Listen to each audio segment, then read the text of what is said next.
A sterile millionaire disguises himself as a beggar to adopt a young orphan.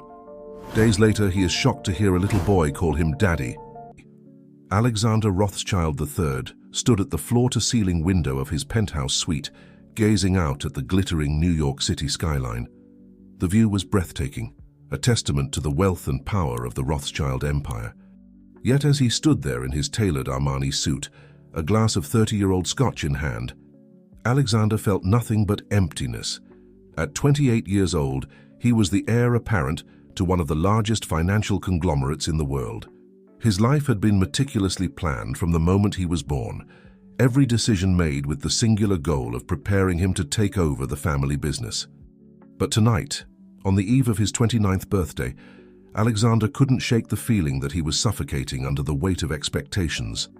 The soft ding of the elevator pulled him from his thoughts. He didn't need to turn around to know who it was. Only one person had unrestricted access to his private sanctuary. "Alexander," his father's voice boomed across the room, "I hope you're not planning on drinking yourself into oblivion tonight. Tomorrow's board meeting is crucial, and I need you sharp." Cornelius Rothschild, the patriarch of the family and CEO of Rothschild Global Investments, strode into the room with the confidence of a man accustomed to commanding attention. At 65, he was still an imposing figure, his silver hair and piercing blue eyes a stark reminder of the genes Alexander had inherited. "Good evening to you too, Father," Alexander replied, his tone carefully neutral. He turned to face Cornelius, raising his glass in a mock toast. "To what do I owe the pleasure of your company on this fine evening?" Cornelius's eyes narrowed at the hint of sarcasm in his son's voice.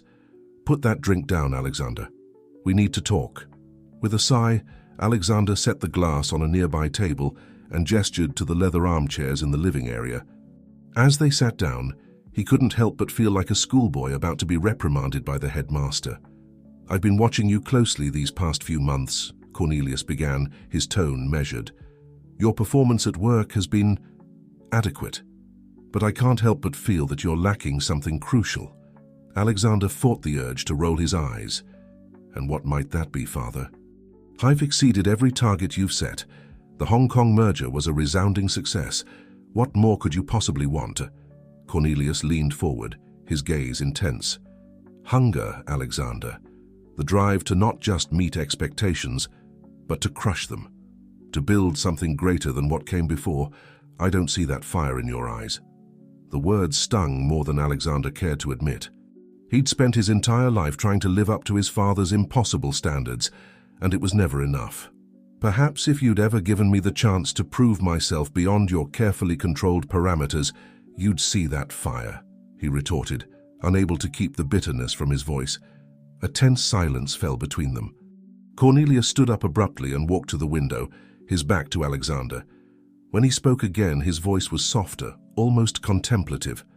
"You know, when I was your age, my father thought I was too soft for this business. He decided I needed to learn the value of life outside our gilded cage."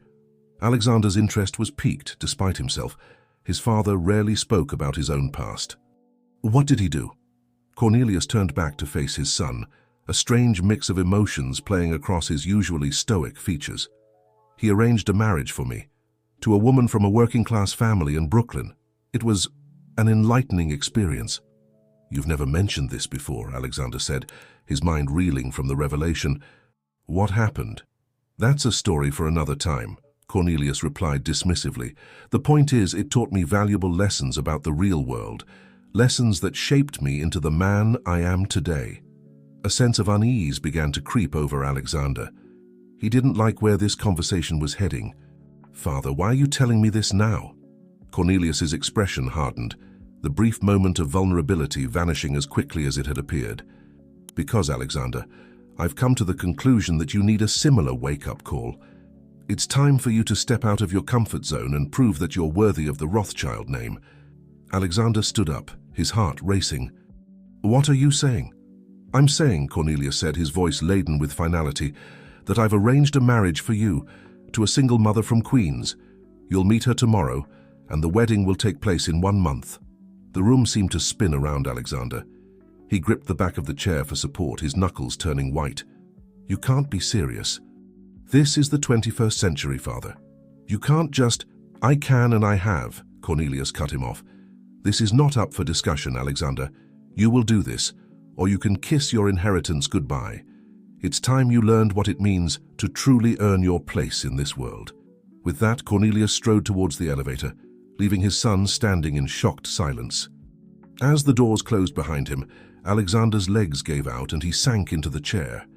His mind raced with 1,000 thoughts and emotions, anger at his father's audacity, fear of the unknown future that had just been thrust upon him, and somewhere deep down, a tiny spark of curiosity about the woman who was about to become an unwitting pawn in his father's twisted game. As the first rays of dawn began to peek over the horizon, Alexander remained motionless, staring out at the city he thought he knew. Little did he realize that his entire world was about to be turned upside down, and the journey that lay ahead would challenge everything he thought he knew about himself, his family, and the true meaning of success. The harsh buzz of an alarm clock pierced the pre-dawn quiet of a small apartment in Queens. Olivia Martinez groaned, her hand fumbling in the darkness to silence the noise before it could wake her daughter. As her eyes adjusted to the dim light filtering through the worn curtains, she allowed herself a moment to lie still, gathering strength for the day ahead. At 28, Olivia's face bore the subtle lines of someone who had weathered more than their fair share of hardships. Her long dark hair was pulled back in a messy bun, a few strands escaping to frame her face. Despite the exhaustion evident in her brown eyes, there was a fire there, a determination that had seen her through countless challenges.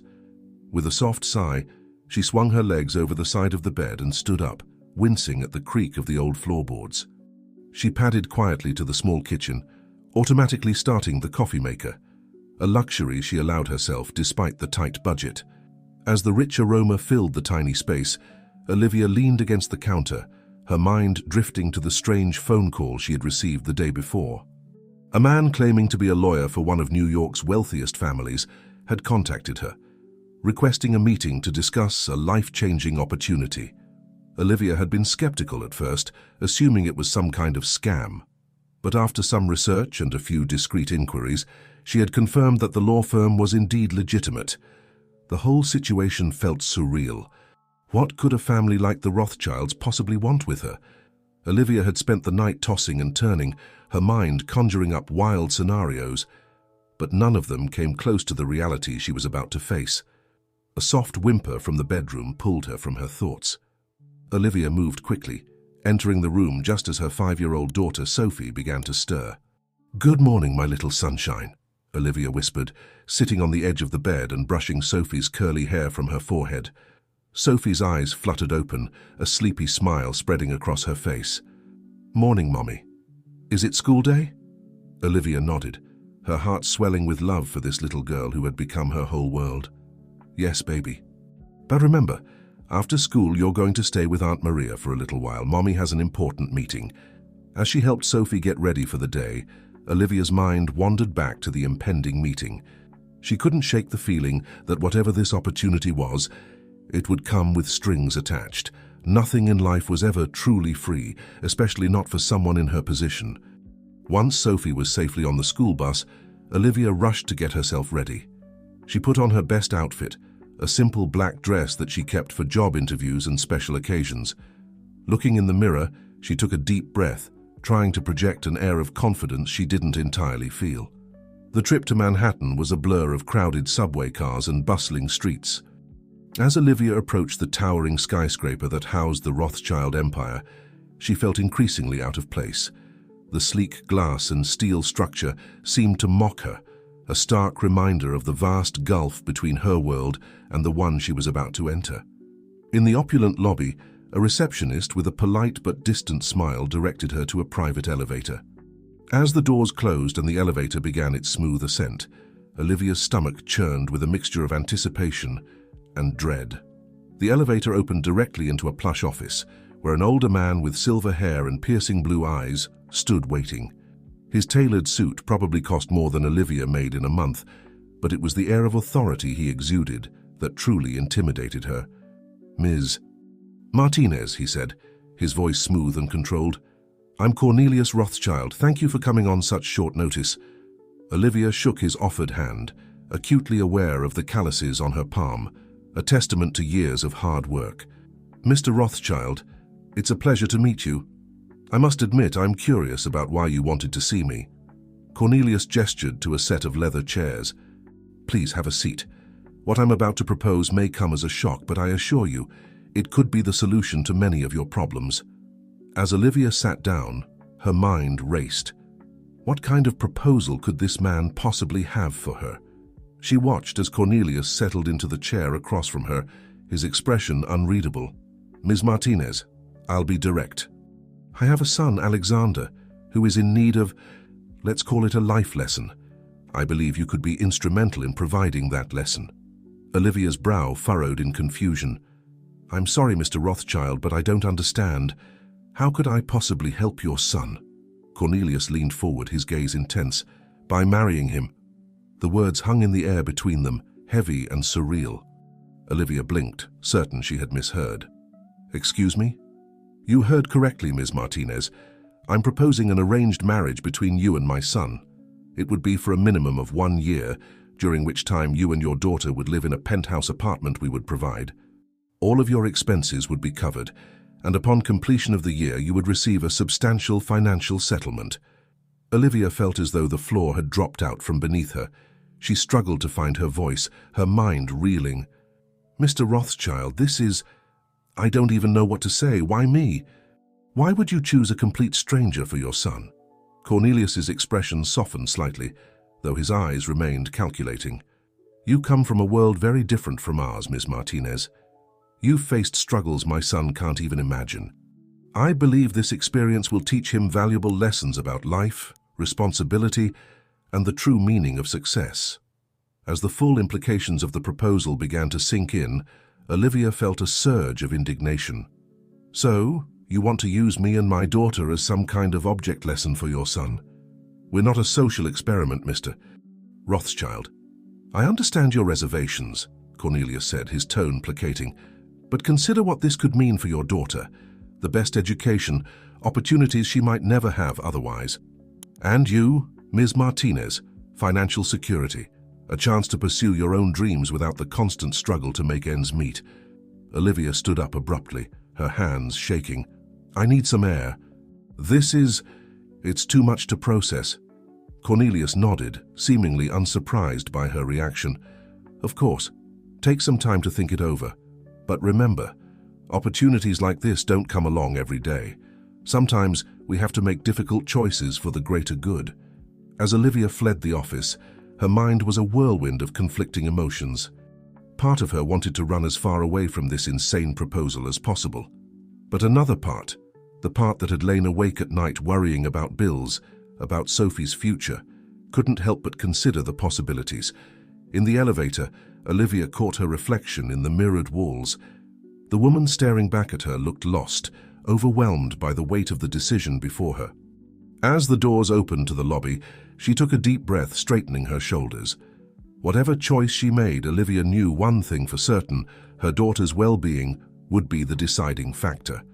As she stepped out into the busy New York street, the bustling crowds oblivious to the turmoil within her, Olivia Martinez prepared herself for the most difficult decision of her life. Alexander glanced at his watch, 10:45 a.m. With a resigned sigh, he straightened his tie and smoothed his hair. "Thank you, Sarah. I'll be there shortly." As he made his way through the corridors of Rothschild Global Investments, Alexander felt the eyes of employees following him. News traveled fast in the corporate world, and he was sure rumors of his father's special announcement were already circulating. He kept his expression neutral, years of boardroom negotiations having taught him the importance of an impenetrable facade. The Blue Room, despite its name, was a study in shades of grey and chrome. As Alexander entered, he found his father already seated at the head of the long table, his expression as impassive as ever. Beside him sat a petite woman with long dark hair, her hands clasped tightly in her lap. Olivia Martinez. It had to be. Alexander's steps faltered for a moment as he took in the scene. The woman, Olivia, looked as uncomfortable as he felt, her eyes darting nervously around the room before settling on him. There was a quiet strength in her gaze that caught him off guard. "Ah, Alexander." Cornelius's voice broke the tension. Right on time, please, have a seat. Alexander moved to the chair farthest from his father, directly across from Olivia. As he sat down, he couldn't help but notice the way she straightened her posture, as if preparing for battle. I believe introductions are in order, Cornelius continued, his tone maddeningly calm. Alexander, this is Olivia Martinez. Ms. Martinez, my son, Alexander Rothschild III. It's a pleasure to meet you, Mr. Rothschild, Olivia said, her voice soft but steady. Alexander nodded curtly. Likewise, Ms. Martinez. He turned to his father, unable to keep the edge from his voice. Now that we've all been introduced, perhaps you'd like to explain the purpose of this arrangement. Cornelius's eyes narrowed slightly at his son's tone, but his voice remained even. As I explained yesterday, Alexander, it's time for you to broaden your horizons. Ms. Martinez has graciously agreed to enter into a marriage contract with you for the period of 1 year. Graciously? Alexander couldn't help but scoff. He looked at Olivia, his eyes challenging. And what exactly do you hope to gain from this arrangement, Ms. Martinez? Olivia met his gaze unflinchingly. Security for my daughter, Mr. Rothschild, and the opportunity to provide her with a better future than I could manage on my own. Her honesty caught Alexander off guard. He had expected evasion, perhaps even greed, but the simple truth of her words left him momentarily speechless. Cornelius seized the moment of silence. The terms are as follows. You will be married within the month. You'll live together in the penthouse on Park Avenue. Ms. Martinez and her daughter will have all their needs provided for, and Alexander, you will continue your work at the company while learning to navigate this new domestic situation. Alexander's mind raced, searching for a way out. And if I refuse? Then you forfeit your position in the company and your inheritance, Cornelius stated flatly. This isn't a negotiation, Alexander. It's an opportunity for growth. The room fell into a tense silence. Alexander looked from his father to Olivia, feeling trapped. He had spent his entire life preparing to take over the family business, and now it was being dangled just out of reach, with this arranged marriage as the price of admission. Olivia, for her part, sat quietly, her expression a mix of determination and uncertainty. Alexander found himself wondering what circumstances had led her to accept such an outlandish proposal. Fine, Alexander said finally, his voice tight with suppressed anger. I'll play your game, father, but don't expect me to pretend this is anything more than a business arrangement. Olivia flinched slightly at his words, and Alexander felt a twinge of guilt. It wasn't her fault they were in this situation after all, but the anger and frustration clouding his judgment left no room for empathy. Excellent, Cornelius said, standing up. I'll have the lawyers draw up the necessary paperwork. Ms. Martinez, if you'll come with me, we can discuss the details of your relocation. As Olivia stood to follow Cornelius out of the room, she paused for a moment, turning to Alexander. Mr. Rothschild, she said softly, I know this isn't ideal for either of us, but I hope we can at least try to make the best of it. Alexander watched as she left the room, her words echoing in his mind. Make the best of it? How could anyone make the best of such an absurd situation? Left alone in the blue room, Alexander slumped in his chair, the weight of his new reality settling over him like a heavy cloak. In the span of 24 hours, his life had been turned upside down. He was to be married to a stranger, to play house in some twisted social experiment of his father's design. As he stared out the window at the New York skyline, a city he had always felt he owned, Alexander Rothschild III felt for the first time in his life completely and utterly lost. The world he knew was colliding with one he had never even considered, and he had no idea how to navigate the aftermath. With a deep breath, he stood up, straightening his suit jacket. Whatever challenges lay ahead, he would face them as he always had, with determination, cunning, and the unshakable belief in his own superiority. Little did he know that the year ahead would challenge every assumption he had ever made about himself and the world around him. As he left the Blue Room, the first seeds of change were already taking root, waiting for the storm that was to come to help them grow into something neither Alexander nor Olivia could have ever imagined. The weeks leading up to the wedding passed in a whirlwind of activity. For Olivia Martinez, it felt like being caught in a tornado, her simple life in Queens uprooted and scattered to the winds. She found herself shuttled between meetings with lawyers, stylists, and wedding planners, all orchestrated by the seemingly omnipotent Cornelius Rothschild. On a crisp autumn morning, Olivia stood in the middle of what was to be her new home, a sprawling penthouse apartment that occupied the entire top floor of a luxury building on Park Avenue. The space was larger than any home she had ever lived in, with floor-to-ceiling windows offering breathtaking views of Central Park. It was beautiful, opulent, and completely foreign. "Ms. Martinez?" a voice called out, echoing slightly in the vast living room. "The interior designer is here to discuss your preferences for the apartment." Olivia turned to find a young woman with a tablet in hand, smiling expectantly. "My preferences?" Olivia repeated, feeling out of her depth. I'm not sure I know where to start." The designer's smile never wavered. "Not to worry, Ms. Martinez, we have a selection of design schemes pre-approved by Mr. Rothschild Sr. We just need you to choose one." As Olivia flipped through digital renderings of rooms that looked like they belonged in a magazine, she couldn't shake the feeling that she was an actor being fitted for a costume rather than a woman making a home.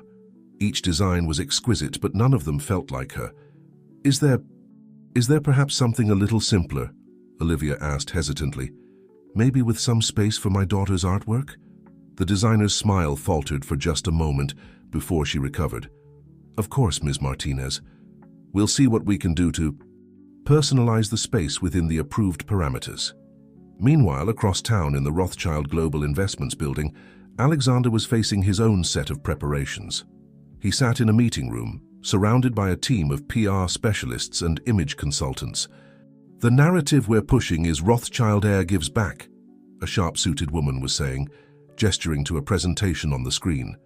"We'll frame the marriage as a philanthropic endeavor, a way for you to connect with the real New York." Alexander leaned back in his chair, his expression a mask of boredom. "And what exactly is the real New York?" he asked, his voice dripping with sarcasm. The woman faltered for a moment. "Well, you know, the working class, the everyday people who make this city run. Your soon-to-be wife represents that demographic perfectly." "How wonderfully condescending," Alexander muttered, but the team carried on as if they hadn't heard him. As the meeting dragged on, Alexander found his mind wandering to Olivia. They had barely spoken since that first meeting in the Blue Room, their interactions limited to brief, awkward encounters at various wedding-related appointments. He couldn't help but wonder how she was coping with all of this. Later that afternoon, Alexander and Olivia found themselves thrown together once again, this time for a meeting with the wedding planner in the Rothschild family's private event space. "Now for the ceremony," the planner was saying, her voice crisp and efficient. "We've reserved St. Patrick's Cathedral. It's traditional for Rothschild weddings, and the photo opportunities are unparalleled." Olivia shifted uncomfortably in her seat. "I'm not sure. I was raised Catholic, but I haven't been to church in years. It feels a bit disingenuous." The wedding planner's smile was strained. "Ms. Martinez, I assure you the cathedral is merely a backdrop. The religious aspects can be minimized if you prefer." "A backdrop," Alexander repeated, a bitter laugh escaping him. "Isn't that fitting? This entire wedding is just an elaborate backdrop for my father's twisted social experiment." An uncomfortable silence fell over the room. Olivia glanced at Alexander, surprised by the vehemence in his voice. For a moment, she saw a crack in his polished exterior, a glimpse of the frustration and resentment he had been hiding. "Mr. Rothschild," the wedding planner began, but Alexander cut her off with a wave of his hand.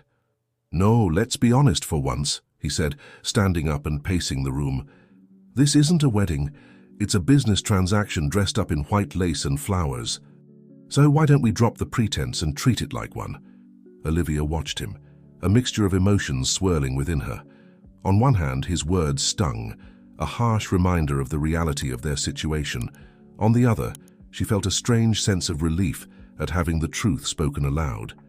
"Alexander," she said softly, surprising herself by using his first name. "I know this isn't ideal for either of us, but maybe we could try to find some middle ground. Something that feels genuine, even if the circumstances aren't." Alexander stopped his pacing, turning to look at Olivia with an unreadable expression. For a long moment the room was silent, the tension palpable. Finally Alexander spoke, his voice quieter than before. What did you have in mind? Olivia took a deep breath, gathering her courage. Well, instead of St. Patrick's, what if we had a small ceremony in Central Park? It's beautiful this time of year, and it feels more us. Us, Alexander repeated, the word sounding foreign on his tongue. He considered for a moment, then nodded slowly. Central Park. That could work. The wedding planner looked between them, clearly flustered by this deviation from the script. But the Rothschild traditions can be damned, Alexander finished for her, a hint of a smile playing at the corners of his mouth. This is our wedding, after all, isn't it, Olivia? Olivia felt a warm rush of something like gratitude. For the first time since this whole ordeal began, she felt like she had a voice, a say in what was happening to her. Yes, she said, her own smile growing. Yes, it is. As the meeting adjourned and they prepared to go their separate ways, Alexander hesitated for a moment. Olivia, he said, his voice low enough that only she could hear. Thank you for trying to make this real. Olivia nodded, a silent understanding passing between them. As they parted ways, each heading back to their own worlds for the time being, both felt a subtle shift in the air. The wedding was still an arrangement, a contract to be fulfilled, but perhaps, just perhaps, it didn't have to be a complete farce. As Olivia hailed a taxi to take her back to Queens, to her daughter, and the life she was about to leave behind, she found herself wondering about the man she was going to marry. Alexander Rothschild III was still very much a mystery to her, a complex tangle of privilege, resentment, and carefully hidden vulnerability. Little did either of them know that their small act of rebellion in choosing Central Park for their wedding would set in motion a series of events that would challenge everything they thought they knew about themselves, each other, and the worlds they came from. The crisp October air carried the scent of fallen leaves and new beginnings as a small gathering assembled in a secluded corner of Central Park. But for the first time, she felt a glimmer of hope that maybe, just maybe, they could find a way to navigate this strange new world together. The location, a picturesque spot near the Gapstow Bridge, was a far cry from the grandiose cathedral originally planned for the Rothschild wedding. Yet as Olivia Martinez stood at the makeshift altar, her simple white dress catching the golden afternoon light, she couldn't help but feel that this was exactly right. Alexander Rothschild III stood across from her, his usual impeccable suit replaced by a more casual, though still obviously expensive, ensemble. His face was a carefully composed mask, but Olivia caught a flicker of something, nervousness, uncertainty, in his eyes as the officiant began the ceremony. The guest list had been pared down significantly from the original society affair. Olivia's side consisted of her daughter Sophie, proudly serving as flower girl, her sister Maria, and a handful of close friends from Queens. On Alexander's side stood a noticeably small contingent of colleagues and a couple of friends who looked as though they weren't quite sure why they were there. Conspicuously absent was Cornelius Rothschild. His empty seat in the front row spoke volumes, a silent protest against his son's defiance of tradition. As they exchanged vows, simple, honest words that they had agreed upon together, Olivia found herself studying Alexander's face. There was a tension in his jaw, a tightness around his eyes that betrayed the emotional toll of the day. When he slipped the ring onto her finger, his hand trembled almost imperceptibly. "I now pronounce you husband and wife," the officiant declared, his words carried away by a gust of wind that sent leaves swirling around the newlyweds. There was a moment of awkward hesitation before Alexander leaned in and placed a chaste kiss on Olivia's cheek. The small crowd applauded politely, the muted enthusiasm a reflection of the unusual circumstances surrounding the union. As they turned to face their guests, Olivia felt a small hand slip into hers. She looked down to see Sophie beaming up at her, the little girl's excitement a stark contrast to the subdued atmosphere. "Are we a family now, Mommy?" Sophie asked, her voice carrying in the quiet park. Olivia felt Alexander stiffen beside her. She squeezed her daughter's hand gently. "Yes, sweetheart. We're a family now." The reception was a low-key affair held in a nearby boathouse. As twilight fell, strings of fairy lights illuminated the rustic space, creating an almost magical atmosphere. Olivia found herself constantly scanning the room, making sure Sophie was okay, watching for any signs of discomfort or confusion from her daughter. Alexander, for his part, seemed to be going through the motions, shaking hands and accepting congratulations with the practiced ease of someone accustomed to social obligations. But Olivia noticed the way his eyes kept darting to the entrance, as if expecting, or perhaps hoping, that his father would make a last-minute appearance. As the evening wore on, Olivia found a quiet moment alone, stepping out onto the boathouse's small balcony overlooking the lake. The city skyline glittered in the distance, a reminder of the world she was now a part of. "Quite a view, isn't it?" Alexander's voice came from behind her. He joined her at the railing, his posture stiff, hands gripping the wood a little too tightly. Olivia nodded. "It's beautiful, and a little terrifying." Alexander glanced at her, a hint of surprise in his expression. "Terrifying? All of this," Olivia gestured vaguely. "Your world. It's so different from everything I know." A wry smile tugged at the corner of Alexander's mouth. "If it's any consolation, I'm finding your world equally disorienting." They stood in silence for a moment, the sounds of the reception muffled behind them. "He didn't come," Alexander said finally, his voice low. Olivia didn't need to ask who he meant. "I'm sorry," she offered, unsure of what else to say. Alexander shrugged, aiming for nonchalance but not quite achieving it. "It's not unexpected. Cornelius Rothschild doesn't appreciate when things don't go according to his plan." "And this," Olivia said, "definitely isn't going according to his plan." "No," Alexander agreed, a hint of defiance in his tone. "No, it's not." Their moment of quiet understanding was interrupted by Sophie's excited voice. "Mommy, Mr. Alexander, it's time for cake." As they turned to head back inside, Alexander hesitated. "Olivia," he said, his voice uncharacteristically uncertain, "I know this isn't... I want you to know that I'll try to make this work somehow." Olivia met his gaze, seeing the conflict, the reluctant commitment in his eyes. "I know," she said softly. "So will I." The rest of the evening passed in a blur of cake, dancing, and farewells. As the last guests departed, Olivia found herself standing with Alexander and Sophie at the entrance to the boathouse, facing the reality of their new life together. "Ready to go home?" Alexander asked, the word home sounding foreign in this context. Olivia hoisted a sleepy Sophie onto her hip. "As ready as we'll ever be, I suppose." The ride to the Park Avenue penthouse was quiet, each lost in their own thoughts.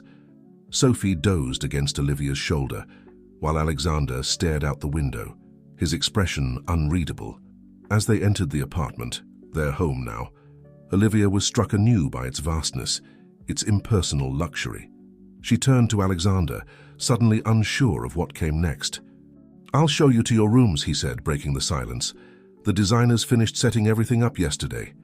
He led them down a hallway, pointing out Sophie's room, a fairy tale wonderland that drew a sleepy gasp of delight from the little girl, and then Olivia's adjacent suite. "My room is down the hall," Alexander explained, gesturing vaguely. I assumed you'd prefer separate spaces." Olivia nodded, grateful for his consideration. "Thank you, that's probably best." As she tucked Sophie into her new bed, surrounded by more toys and frills than the child had ever seen, Olivia felt a wave of emotion wash over her. This was her new reality, a life of luxury, yes, but also one of uncertainty, of navigating a world she didn't fully understand.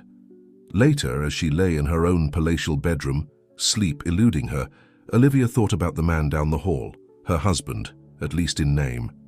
Alexander Rothschild III was still very much a mystery to her, a complex mix of privilege, resentment, and carefully hidden vulnerability. In the quiet of the night, in this strange new place she was supposed to call home, Olivia made a silent promise to herself. She would make the best of this situation, not just for Sophie's sake, but for her own. And maybe, just maybe, she could help Alexander find whatever it was he was looking for in this unconventional arrangement. As the city that never sleeps hummed outside her window, Olivia Martinez, now Olivia Rothschild, closed her eyes, ready to face whatever challenges the morning would bring. Little did she know that the year ahead would test her in ways she could never have imagined, challenging everything she thought she knew about love, family, and her own strength. The first rays of morning sunlight filtered through the floor-to-ceiling windows of the Park Avenue penthouse, casting long shadows across the polished hardwood floors. Olivia stirred, momentarily disoriented by the unfamiliar surroundings. The events of the previous day came rushing back: the wedding, the reception, the quiet ride to this opulent apartment that was now supposed to be her home. She glanced at the ornate clock on the bedside table, 6:30 a.m. Old habits died hard, and years of early mornings to prepare for work and get Sophie ready for school had ingrained in her an internal alarm clock that seemed immune to life changes. Slipping out of bed, Olivia padded quietly to the kitchen, intent on starting a pot of coffee. To her surprise, she found Alexander already there, impeccably dressed in a tailored suit, a steaming mug in his hand as he scrolled through something on his tablet. He looked up as she entered, a flicker of surprise crossing his features before he schooled his expression into polite neutrality. "Good morning," he said, his tone formal. "I hope you slept well." Olivia nodded, suddenly acutely aware that she was still in her pajamas, her hair a mess. "Good morning. Yes, thank you. The bed is very comfortable." An awkward silence fell between them. Olivia moved to the coffee maker, trying to figure out the complicated-looking machine. "Here, let me," Alexander said, setting down his mug and moving to help her. His fingers brushed against hers as he took over, and Olivia felt a jolt of something. Awareness, perhaps, of the strangeness of their situation. "Thank you," she murmured, as he handed her a steaming cup a few moments later. Alexander nodded, retreating back to his side of the kitchen island. "I usually leave for the office around 7:30, he said, his tone businesslike. "I've arranged for a car to be at your disposal if you need to run errands or take Sophie to school." Olivia blinked, taken aback by his efficiency. "Oh, thank you, but Sophie's school is just a few blocks away. I thought we might walk, actually. It's a nice day." A flicker of something, surprise, approvals, crossed Alexander's face. "Of course. Whatever you prefer." Just then, the patter of small feet announced Sophie's arrival. The little girl burst into the kitchen, her eyes wide with excitement. "Mommy! Mr. Alexander! This house is so big! Can I explore?" Alexander stiffened slightly at being addressed, looking almost panicked at the prospect of interacting with a child. Olivia stepped in smoothly. "Good morning, sweetheart. Yes, you can explore, but let's have some breakfast first, okay? And remember, inside voices." As Olivia busied herself preparing Sophie's breakfast, she couldn't help but notice Alexander watching them with a mixture of curiosity and unease. It struck her then how different their worlds truly were, her life revolving around the rhythms of parenting, his seemingly untouched by such domestic concerns. Would you like some breakfast?" Olivia asked hesitantly, holding up the box of cereal she'd found in the well-stocked pantry. Alexander shook his head. "No, thank you. I have a breakfast meeting downtown." He paused, seeming to struggle with what to say next. I'm not sure what time I'll be home. Don't wait up." With that, he gathered his things and headed for the door.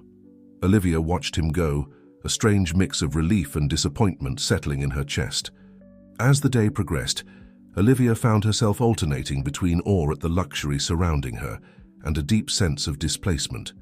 She took Sophie to school, marveling at the way her daughter seemed to adapt so easily to their new circumstances.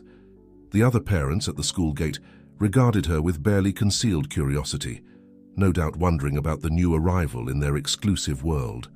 Returning to the penthouse, Olivia stood in the middle of the vast living room, feeling lost. What was she supposed to do now? In her old life, she'd be rushing off to work, juggling a dozen responsibilities. Here, in this gilded cage, time seemed to stretch endlessly before her. She spent the day exploring the apartment, trying to add small touches to make it feel more like a home. She arranged Sophie's artwork on the refrigerator, placed a few family photos on side tables, but the space remained stubbornly impersonal, a showroom rather than a home. As evening approached, Olivia found herself growing increasingly anxious. She prepared dinner for herself and Sophie, setting a third place at the table just in case. But as the hours ticked by and Alexander failed to appear, she realized the futility of the gesture. Sophie, exhausted from the excitement of the day, fell asleep easily in her new princess bed. Olivia tucked her in, planting a soft kiss on her forehead. "Sweet dreams, my love," she whispered, grateful for this one constant in her rapidly changing world. It was nearly midnight when Olivia heard the soft ding of the elevator, announcing Alexander's return. She had been curled up on the sofa, unable to sleep, a book lying forgotten in her lap. Alexander entered quietly, loosening his tie as he walked. He stopped short when he saw Olivia, surprise evident on his face. "You're still up," he said, his voice low. Olivia nodded, setting aside her book. "I couldn't sleep," she admitted. "New place, I guess." Alexander moved further into the room, his movements slightly unsteady. Olivia caught the faint scent of scotch as he passed. "Long day," he muttered, more to himself than to her. "There's leftovers in the fridge," Olivia offered, "if you're hungry." Alexander paused, turning to look at her with an unreadable expression. "You cooked?" "Nothing fancy," Olivia shrugged. "Just pasta. I wasn't sure what you liked." For a moment, Alexander's carefully constructed facade seemed to crumble. He looked lost, almost vulnerable. "Thank you," he said softly. That's very kind of you."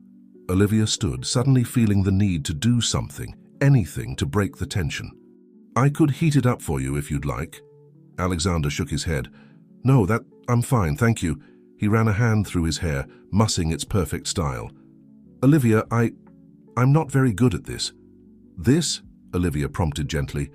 "This domesticity, family, I don't—" He trailed off, looking frustrated. "I'm sorry. I know this isn't easy for you either." Olivia felt a surge of empathy for this man who seemed so lost in his own home. "It's okay," she said softly. "We're both adjusting. We'll figure it out." Alexander nodded, some of the tension leaving his shoulders. "Right, we'll figure it out." He glanced towards the hallway leading to their rooms. It's late." "Of course," Olivia said. "Good night, Alexander." As he disappeared down the hall, Olivia remained in the living room, her mind whirling. This man, her husband in name if not in truth, was proving to be far more complex than she had initially thought. Beneath the polished exterior and cold efficiency, there seemed to be a well of emotion he kept tightly contained. As she finally made her way to bed, Olivia found herself wondering about Alexander Rothschild III. What had shaped him into the man he was? And more importantly, was there room in his carefully ordered world for the chaos and joy that came with family life? Little did she know that the coming days would begin to answer these questions, as the carefully constructed walls around both their hearts began to show their first hairline cracks. As the crisp autumn days began to blend into one another, life in the Park Avenue penthouse settled into an uneasy rhythm. Olivia found herself adapting to the routines of her new world. Morning walks to Sophie's school, quiet afternoons in the vast apartment, and solitary evenings waiting for the soft ding of the elevator that signaled Alexander's return.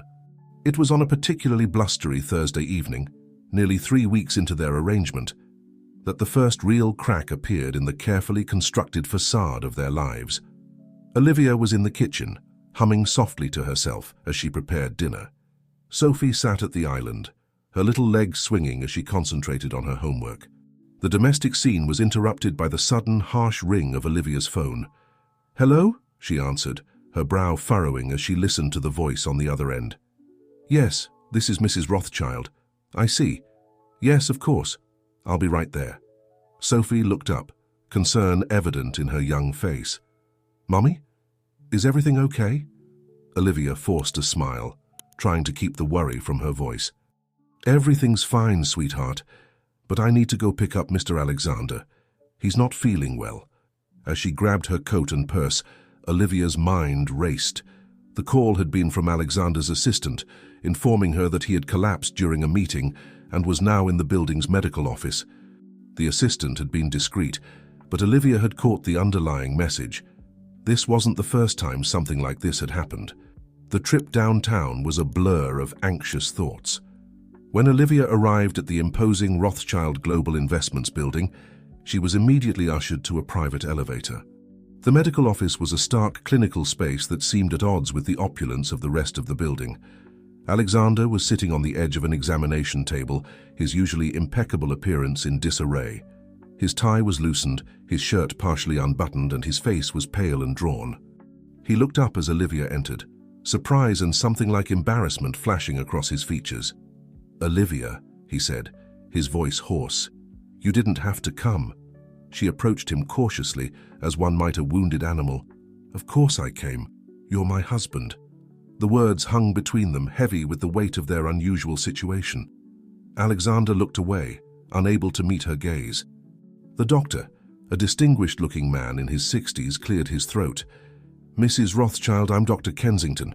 Your husband is suffering from extreme exhaustion and dehydration. I've recommended bed rest for at least 48 hours, but I have a crucial merger negotiation tomorrow," Alexander interrupted, attempting to stand. He swayed slightly, and Olivia instinctively reached out to steady him. "Alexander," she said firmly, surprising herself with the authority in her voice, "you're coming home. The merger can wait." For a moment it looked like he might argue, but then, almost imperceptibly, his shoulders slumped in defeat. "Fine," he muttered. The ride home was silent, Alexander staring out the window while Olivia sneaked concerned glances at him.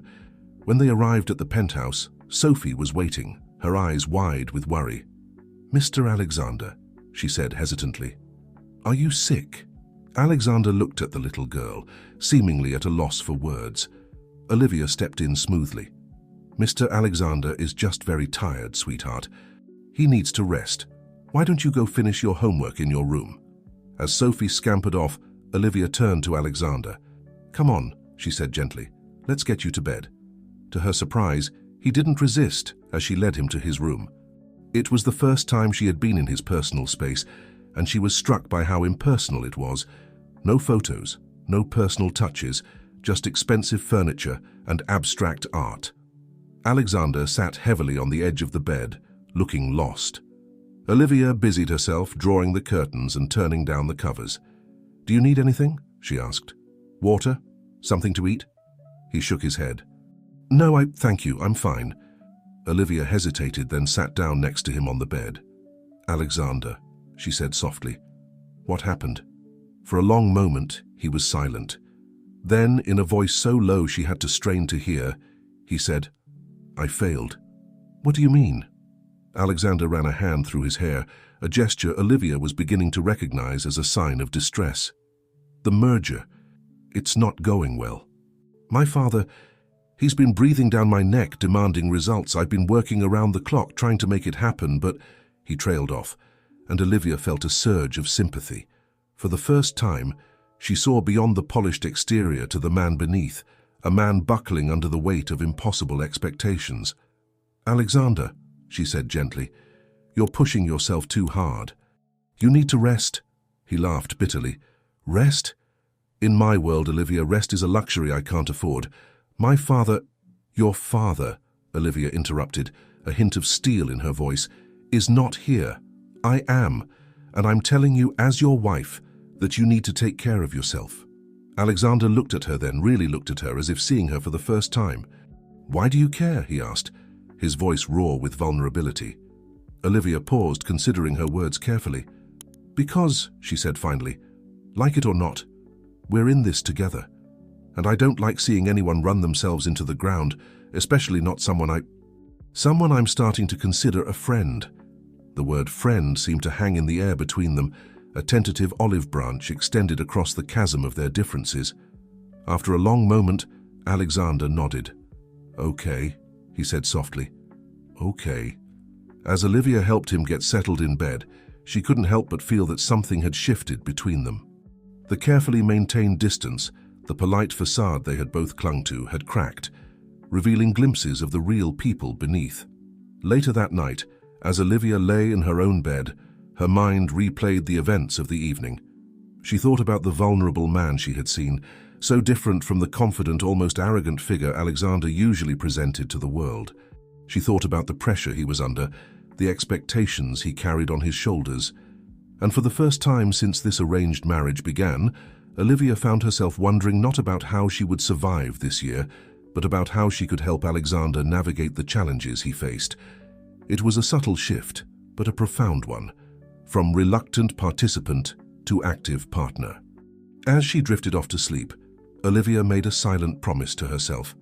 She would find a way to break through the walls Alexander had built around himself, not just for the sake of their arrangement, but because she was beginning to see the good man hidden beneath the polished exterior.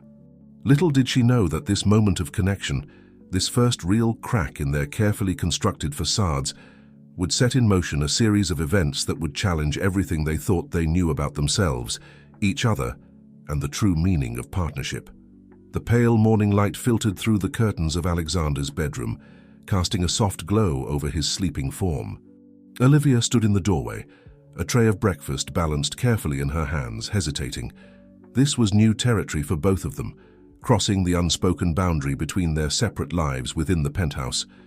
Taking a deep breath, she stepped into the room. "Alexander," she called softly. "I've brought you some breakfast."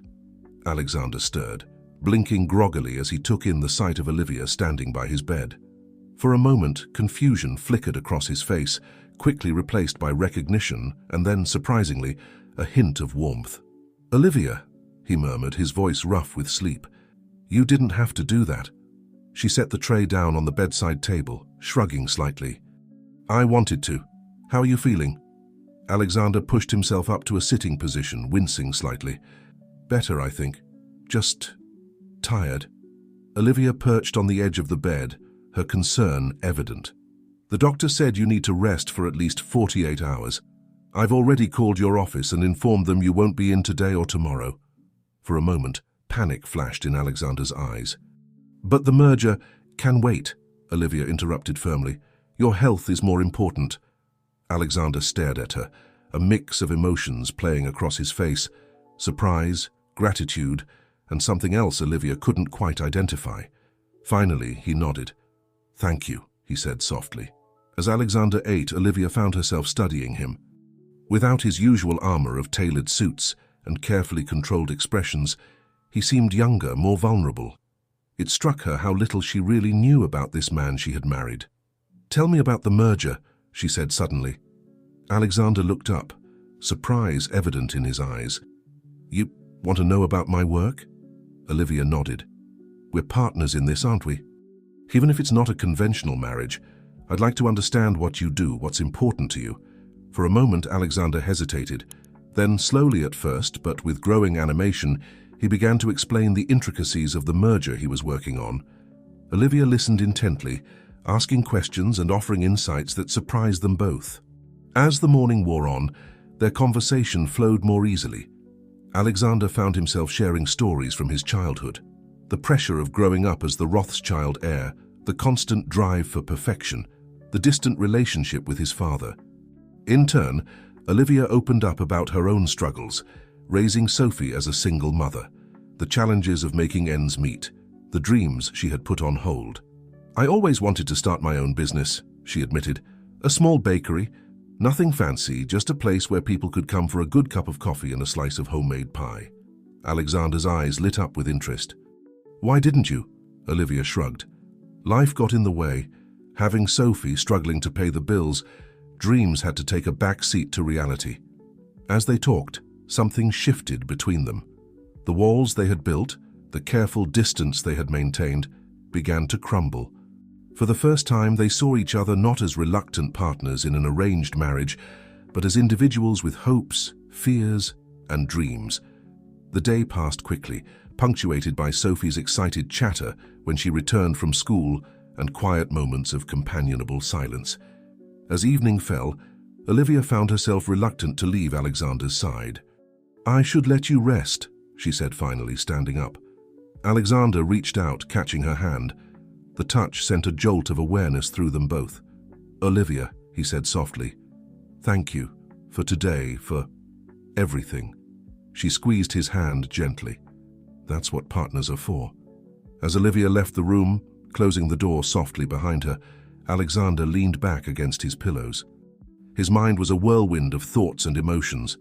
For the first time in years, perhaps for the first time ever, he felt seen, not as the Rothschild heir, not as a business asset, but as a person.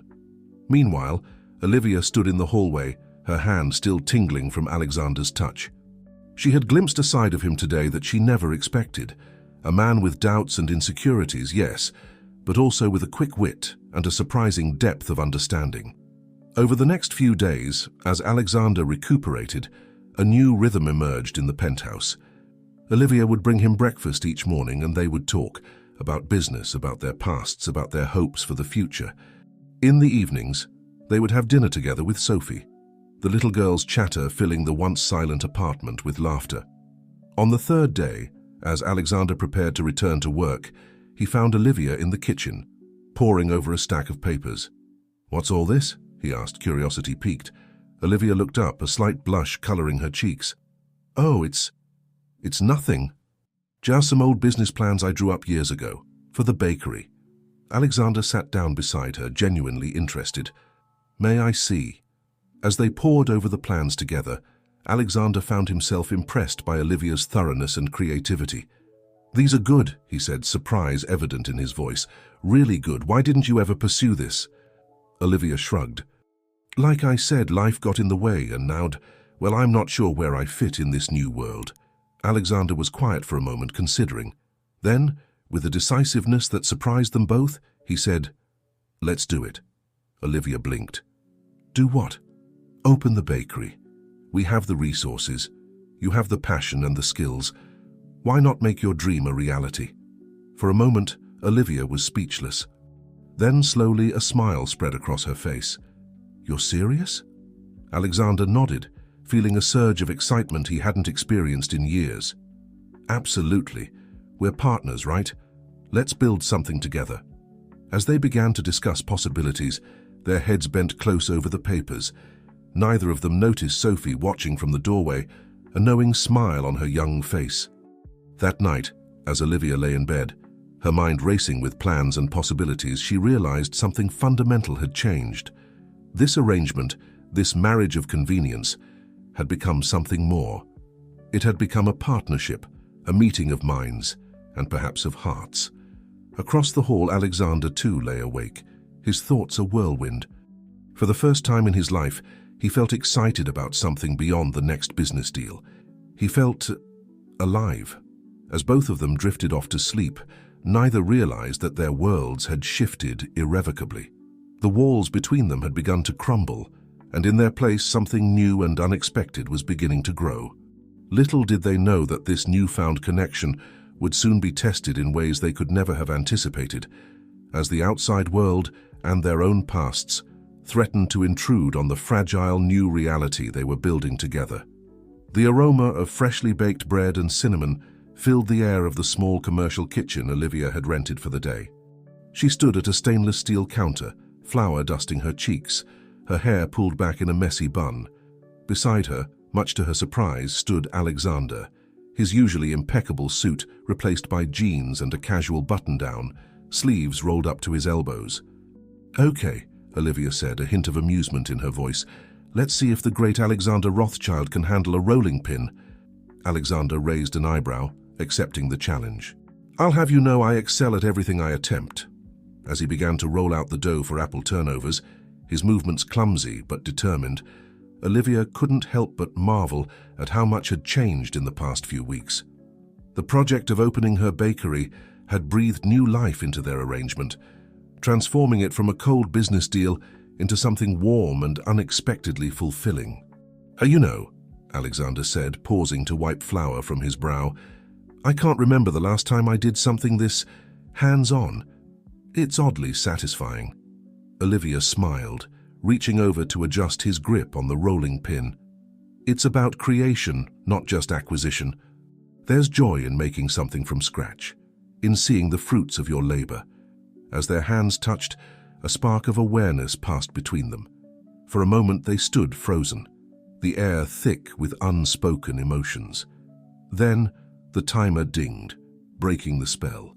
Olivia cleared her throat, stepping back. "That'll be the sourdough. I should check on it." As she busied herself with the oven, Alexander watched her, a mix of confusion and warmth in his eyes. This woman, thrust into his life by his father's machinations, had somehow become important to him. Her strength, her creativity, her unwavering focus on providing for Sophie, it all challenged his preconceived notions of what mattered in life. The day passed in a whirlwind of baking, tasting, and planning. By the time they packed up the samples to take home, both were exhausted but exhilarated. "I think we have our menu," Olivia said, her eyes shining with excitement. Now we just need to find the perfect location. Alexander nodded, already mentally reviewing potential properties. Leave that to me. I have some connections in real estate that might be useful. As they drove home, a comfortable silence settled between them. It was broken only when Alexander's phone buzzed with an incoming call. He glanced at the screen, his expression darkening. I should take this, he said, his voice tight. It's my father. Olivia nodded, trying to ignore the sudden tension that filled the car. She couldn't hear Cornelius's side of the conversation, but Alexander's responses were short and clipped. Yes, father. No, I haven't forgotten. The board meeting is next week. Yes, I'll have the projections ready. When he hung up, Alexander's knuckles were white on the steering wheel. Olivia reached over, placing a gentle hand on his arm. Everything okay? Alexander sighed, some of the tension leaving his body at her touch. Just the usual pressure. The board meeting is coming up, and my father, he has high expectations. Have you told him about the bakery project? Olivia asked hesitantly. Alexander shook his head. No, he wouldn't understand. To him, this would be a distraction from what really matters, the family business. As they pulled into the garage of their building, Olivia felt a pang of guilt. Alexander, if this is causing problems with your work, we don't have to— No, he interrupted, his voice firm. This is important. To you and to me. He turned to face her, his expression serious. Olivia, working on this project with you, it's made me see things differently.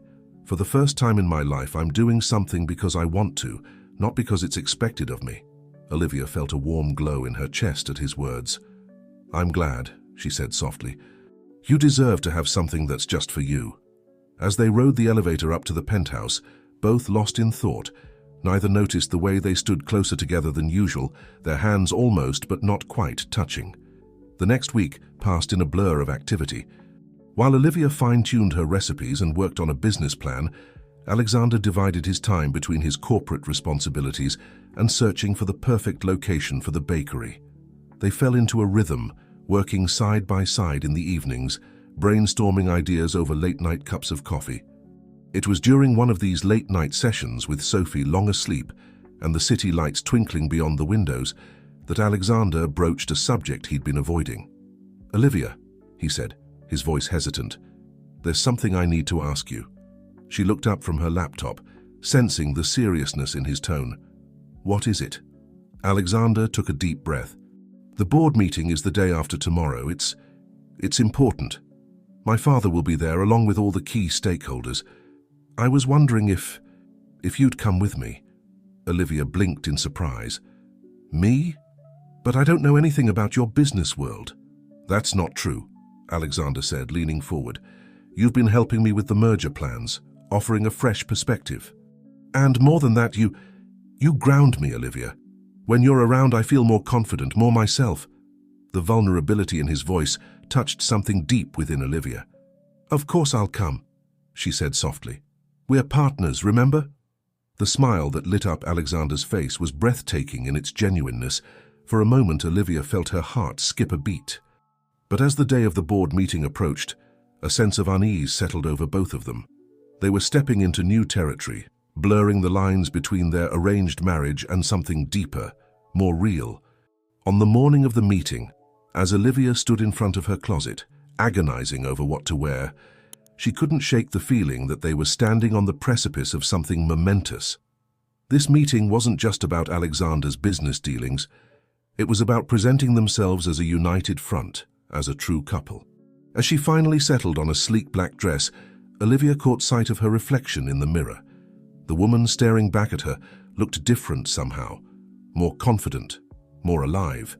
She realized with a start that she was happy, truly happy, for the first time in years. But with that happiness came a flutter of anxiety.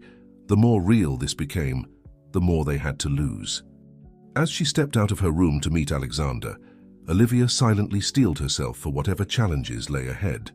Little did she know that the board meeting would set in motion a series of events that would test their newfound bond in ways they could never have anticipated, forcing them to confront not just the expectations of others, but their own deepening feelings for each other.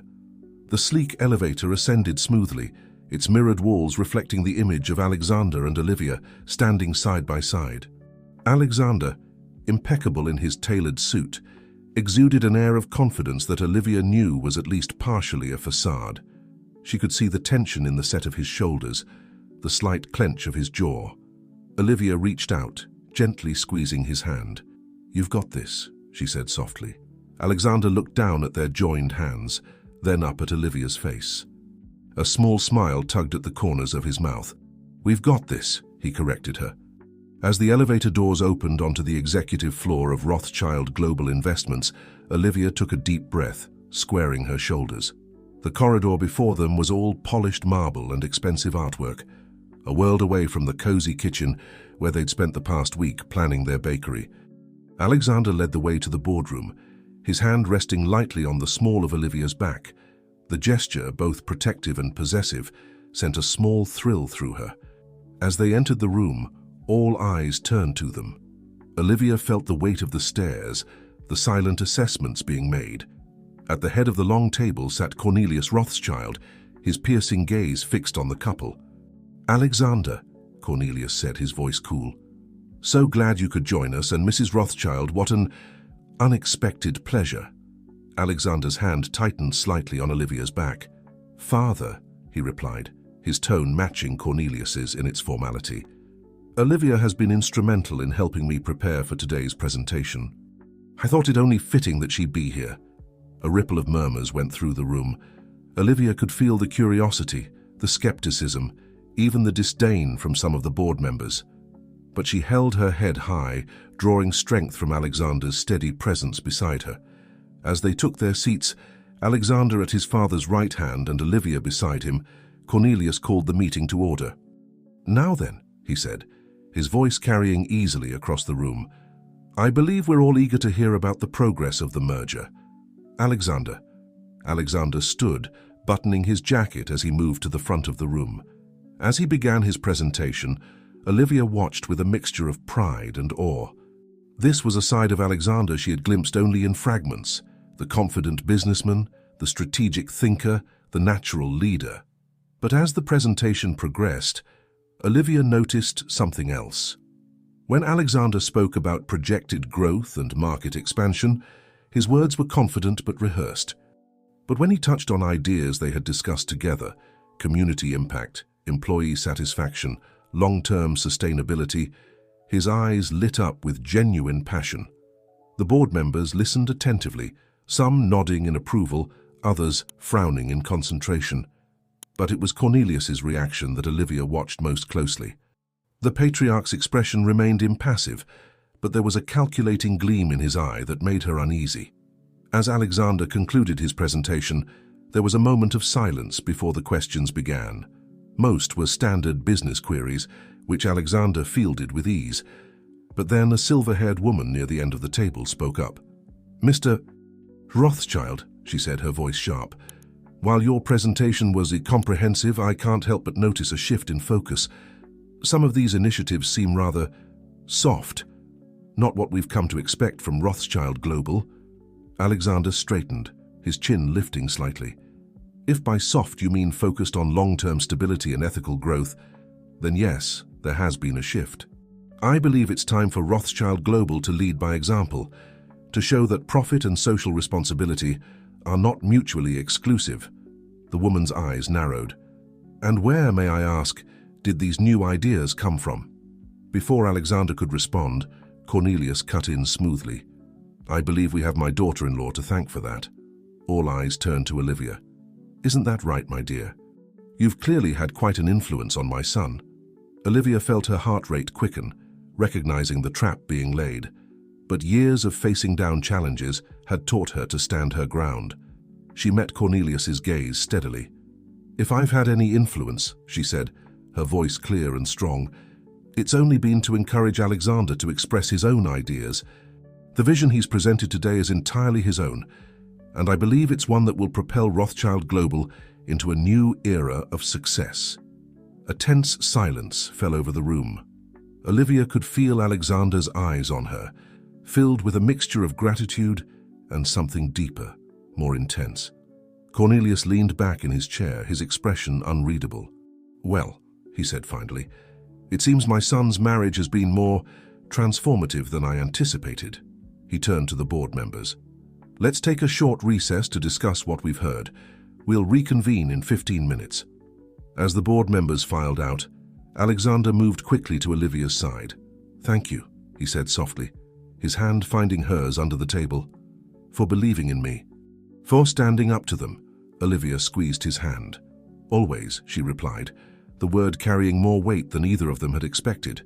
But their moment was interrupted by Cornelius's approach. "A word, Alexander," he said, his tone leaving no room for argument. "In private." As Alexander followed his father out of the room, he cast one last look at Olivia. The mixture of determination and apprehension in his eyes made her heart clench.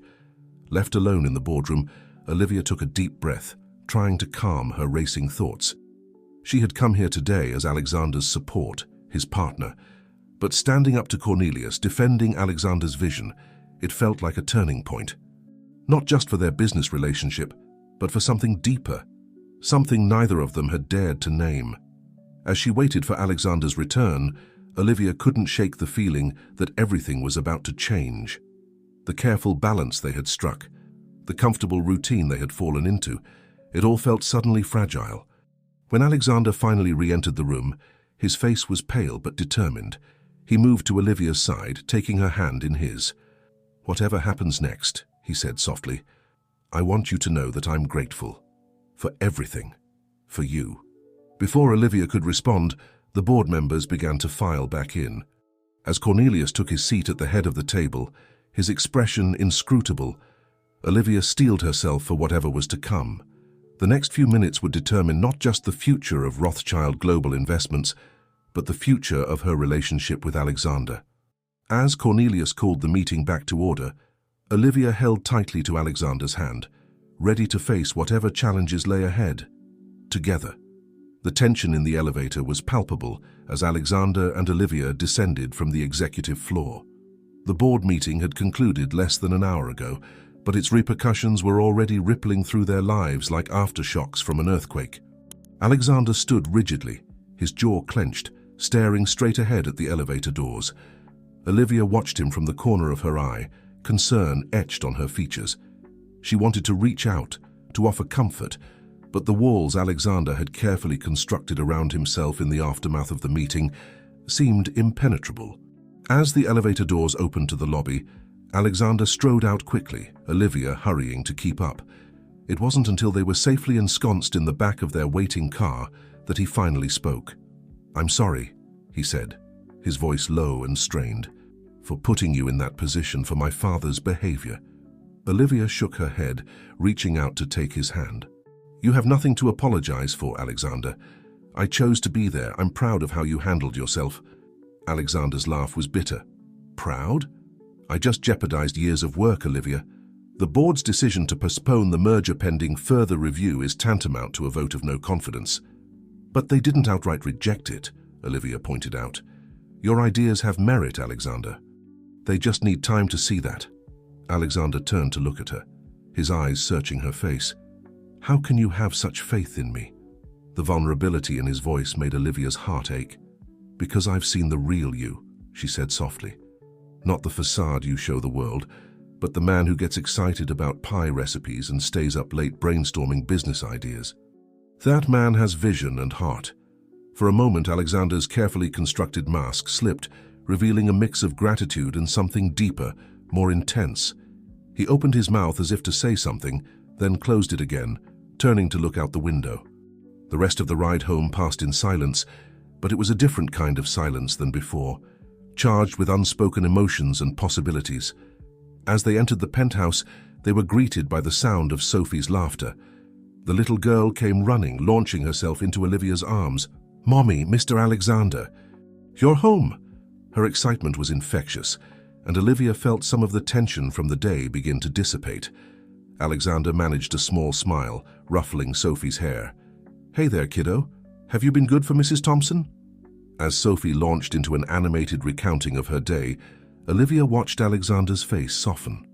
It never ceased to amaze her, how her daughter had wormed her way into his affections, breaking down barriers that had seemed insurmountable. Later that evening, after Sophie had been put to bed, Olivia found Alexander in his study, a glass of scotch in hand, staring out at the city skyline. "Do you want to talk about it?" she asked gently, moving to stand beside him. Alexander sighed, taking a long sip of his drink. "My father made his position clear.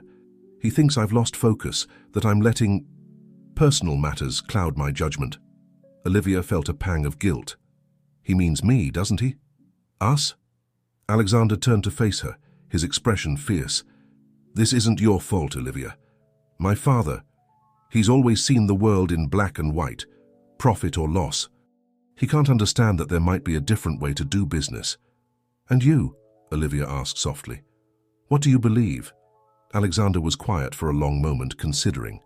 "I believe," he said finally, "that for the first time in my life, I'm thinking beyond the next quarter's profits. I'm thinking about legacy, about the kind of world we're creating." He paused, his eyes meeting hers. "And I have you to thank for that."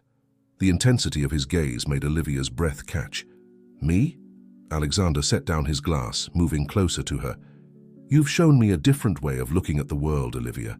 Your strength, your compassion, your unwavering focus on what really matters. It's changed me." Olivia felt her heart racing, acutely aware of Alexander's proximity. "Alexander, But before she could finish her thought, the shrill ring of Alexander's phone cut through the moment. He glanced at the screen, his expression darkening. "It's my father," he said, his voice tight. Olivia nodded, stepping back. "You should take it. I'll give you some privacy." As she left the study, closing the door softly behind her, Olivia leaned against the wall, her mind whirling. The emotions she'd been trying to keep in check were threatening to overflow. This arrangement, this marriage of convenience, had become something so much more complex, so much more real. Inside the study, Alexander's voice rose and fell, the words indistinct but the tone clear. Frustration, anger, defiance. Olivia's heart ached for him, caught between the weight of his family's expectations and his own emerging sense of purpose. When the door finally opened, Alexander looked drained, his shoulders slumped in a way Olivia had never seen before. "Alexander?" she said softly, moving towards him. He looked up, his eyes finding hers. In that moment, something shifted between them. Alexander reached out, pulling Olivia into a tight embrace. She could feel his heart racing, his breath uneven against her hair. "I can't do this alone," he whispered, his voice raw with emotion. Olivia wrapped her arms around him, holding him close. "You don't have to," she murmured. "I'm here. We're in this together." As they stood there, wrapped in each other's arms, the lines between their arranged marriage and something deeper, more genuine, blurred even further.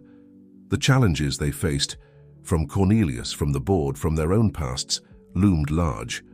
But in that moment, they found strength in each other, a partnership forged in adversity and growing into something neither of them had expected.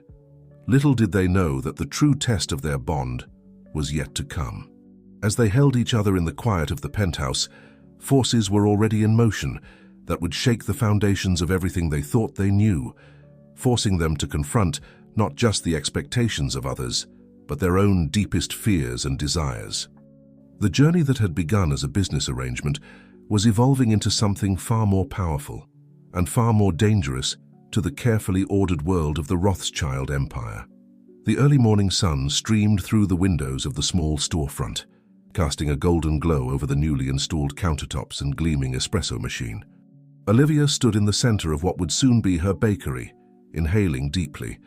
The scent of fresh paint mingled with the earthy aroma of coffee beans, creating a heady mix of anticipation and possibility. "What do you think?" Alexander's voice came from behind her, a hint of nervousness underlying his usual confidence. Olivia turned, a radiant smile lighting up her face. "It's perfect," she breathed.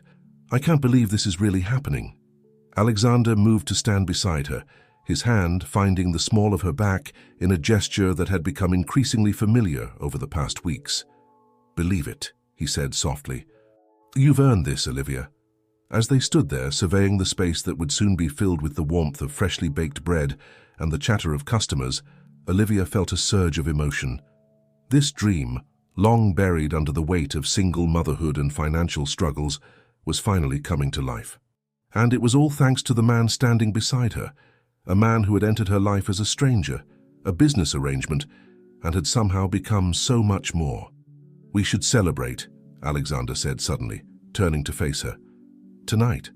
Dinner at that little Italian place you like?" Olivia's smile widened. "That sounds wonderful. But what about Sophie?" "Already taken care of," Alexander replied with a grin. "Mrs. Thompson agreed to watch her for the evening. I thought it might be nice for us to have some time, just the two of us."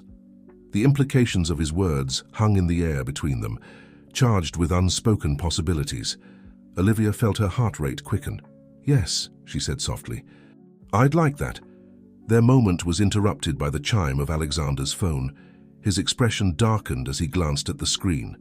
"It's my father," he said, his voice tight. "I should take this." Olivia nodded, watching as Alexander stepped outside to take the call. Through the large front windows, she could see the tension in his posture, the clench of his jaw as he spoke.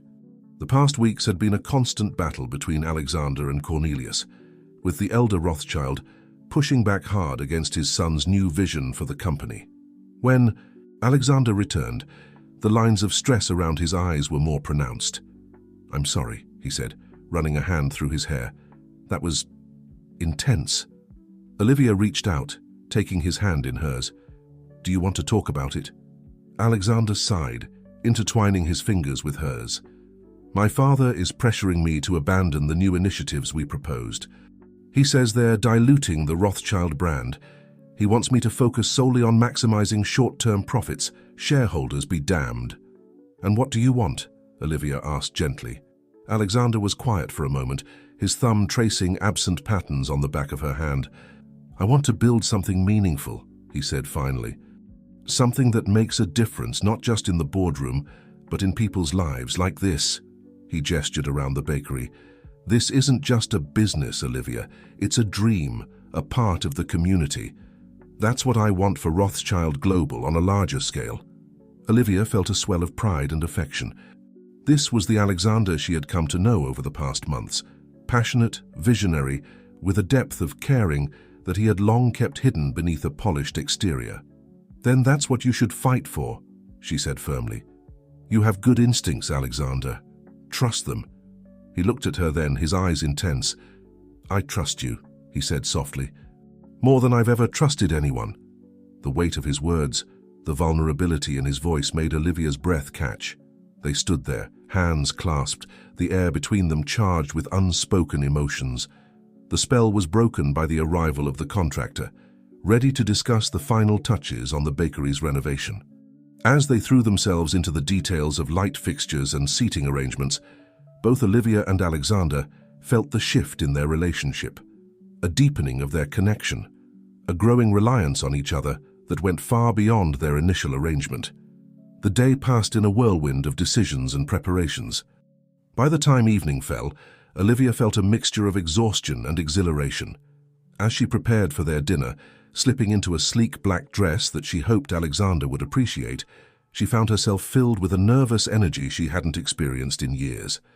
When she emerged from her room, she found Alexander waiting in the living room. He stood as she entered, his eyes widening as he took in her appearance. "Olivia," he breathed, "you look stunning." She felt a blush rise to her cheeks at the open admiration in his gaze. "Thank you," she said softly. "You clean up pretty well yourself." As they made their way to the restaurant, Olivia was acutely aware of Alexander's presence beside her, the warmth of his hand on her back as he guided her through the door, the subtle scent of his cologne, the way his eyes seemed to constantly find hers. The restaurant was intimate and cozy, with soft lighting and the gentle strains of jazz playing in the background. As they settled into their seats, Olivia felt a flutter of anticipation in her stomach. This felt different from their usual dinners at home, more intentional, more like a real date. Their conversation flowed easily, touching on the bakery plans, Sophie's latest adventures at school, and their hopes for the future. As the evening progressed, Olivia found herself marveling at how far they had come. The guarded, somewhat cold man she had first met had been replaced by someone warm, engaged, and surprisingly vulnerable. As they lingered over dessert, a rich tiramisu that they shared between them, Alexander reached across the table, taking her hand in his. "Olivia," he said, his voice low and intense, "I need you to know something. These past months, working with you, getting to know you, it's changed me, you've changed me, and I—" But before he could finish, his phone buzzed insistently. Alexander glanced at it, his expression darkening. "It's my father," he said, frustration evident in his voice. "I'm sorry. I have to take this." As Alexander stepped away to take the call, Olivia felt a mix of disappointment and concern. Whatever Alexander had been about to say, she sensed it was important. And the constant intrusion of Cornelius into their lives was becoming increasingly problematic. When Alexander returned to the table, his jaw was set in a hard line. "I'm sorry," he said, his voice tight. "My father, he's called an emergency board meeting for tomorrow morning. He's pushing for a vote on my leadership." Olivia felt a chill run through her. "What does that mean?" Alexander's eyes met hers, filled with a mixture of determination and fear. "It means that tomorrow I either convince the board to back my vision for the company, or I could lose everything. My position, my inheritance, everything." The weight of his words hung heavy between them. Olivia reached out, taking his hand in hers. "Not everything," she said softly. "You won't lose me, or Sophie, or the life we're building together." Alexander's grip on her hand tightened, his eyes searching her face. In that moment, the pretense of their arranged marriage fell away completely. What remained was something real, something powerful, a partnership forged in adversity and deepening into something neither of them had expected. As they left the restaurant, both lost in thought about the challenges that lay ahead, neither of them noticed the figure watching from across the street. A man with silver hair and piercing blue eyes, his expression a mixture of calculation and displeasure. Cornelius Rothschild watched his son and daughter-in-law disappear into the night, his mind already formulating plans. The game was changing, evolving beyond his original intentions, and Cornelius was not a man accustomed to losing control. As Alexander and Olivia returned home, both acutely aware of the battle that loomed on the horizon, they were unaware of the larger forces at play. The coming days would test not just Alexander's vision for the company, but the very foundation of the unexpected bond that had grown between them. The heat was rising, in more ways than one, and the true crucible was yet to come. The morning dawned grey and overcast, as if the very sky was reflecting the tension that hung over the Rothschild household. Alexander stood at the floor-to-ceiling windows of the penthouse, his reflection a ghostly image against the backdrop of the New York skyline. He was already dressed in his sharpest suit, a armor of sorts for the battle that lay ahead. Olivia watched him from the doorway, her heart aching at the rigid set of his shoulders, the tension visible in every line of his body. She moved towards him, her bare feet silent on the plush carpet. "Alexander," she said softly, reaching out to touch his arm. He turned to her, his eyes haunted with a mixture of determination and fear. "Olivia," he breathed, his voice barely above a whisper. "I don't know if I can do this." In that moment, Olivia saw not the polished businessman or the Rothschild heir, but the man she had come to know over these past months, vulnerable, human, and in need of support. She stepped closer, her hands coming up to straighten his tie in a gesture that felt intimately domestic. "You can," she said firmly, her eyes locked on his. "You are stronger than you know, Alexander, and you're not alone in this."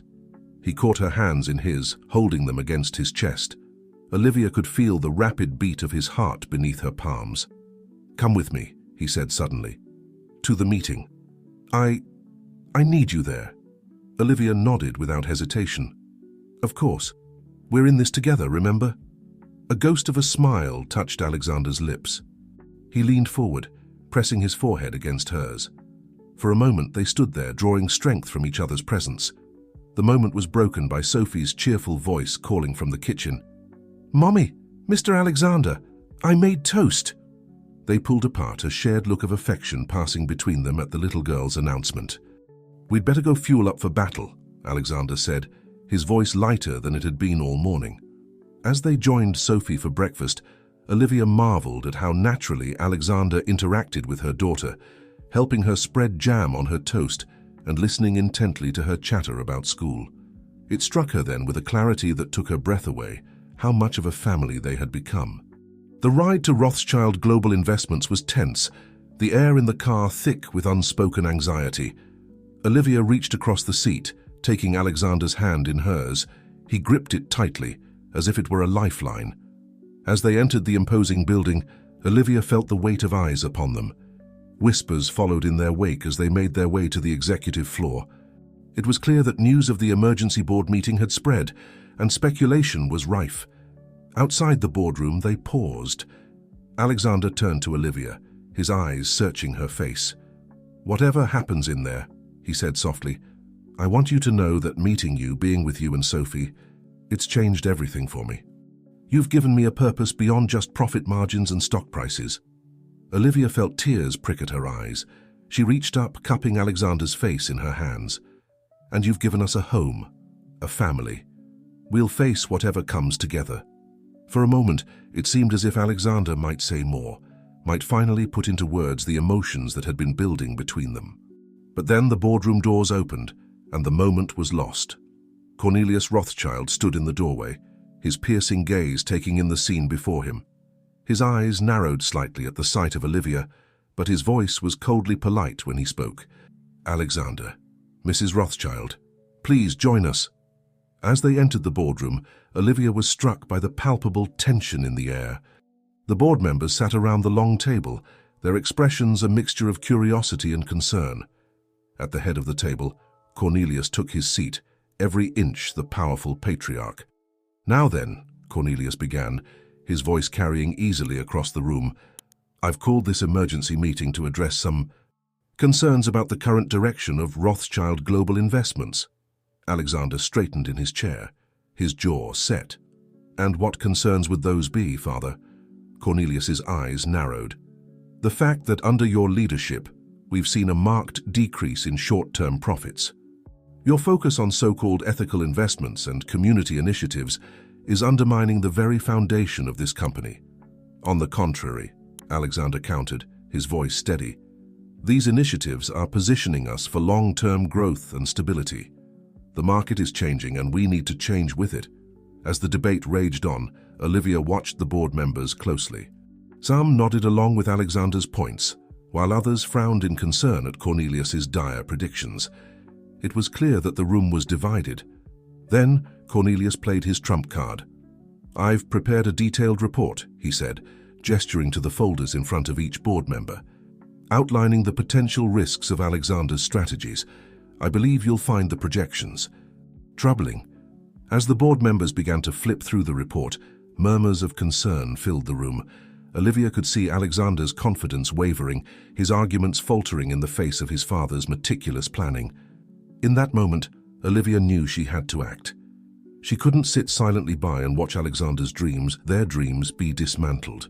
"If I may," she said, her voice clear and strong. All eyes turned to her, surprise evident on many faces. Cornelius's expression darkened, but he nodded curtly for her to continue. Olivia took a deep breath, drawing on all the strength and determination that had seen her through years of single motherhood and struggle. "These projections," she began, "are based on outdated models. They don't take into account the changing attitudes of consumers, particularly younger generations." She stood, moving to the front of the room with a confidence she didn't entirely feel. "I come from a world very different from yours," she continued, "a world where people are increasingly concerned about the ethics of the companies they support. Alexander's vision isn't just morally right, it's economically smart." As she spoke, Olivia could see the board members listening intently.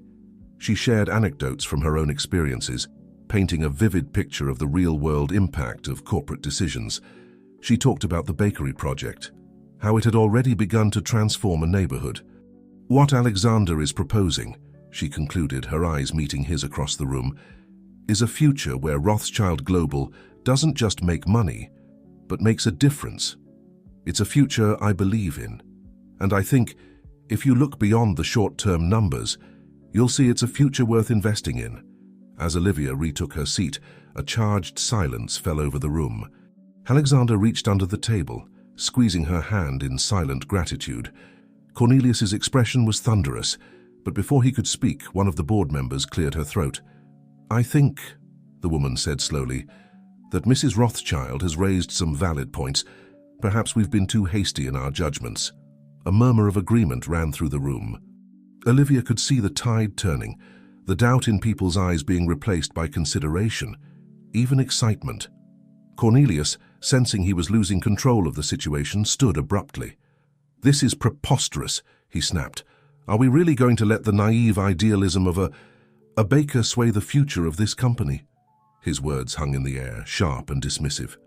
But instead of the agreement he clearly expected, Cornelius was met with frowns of disapproval.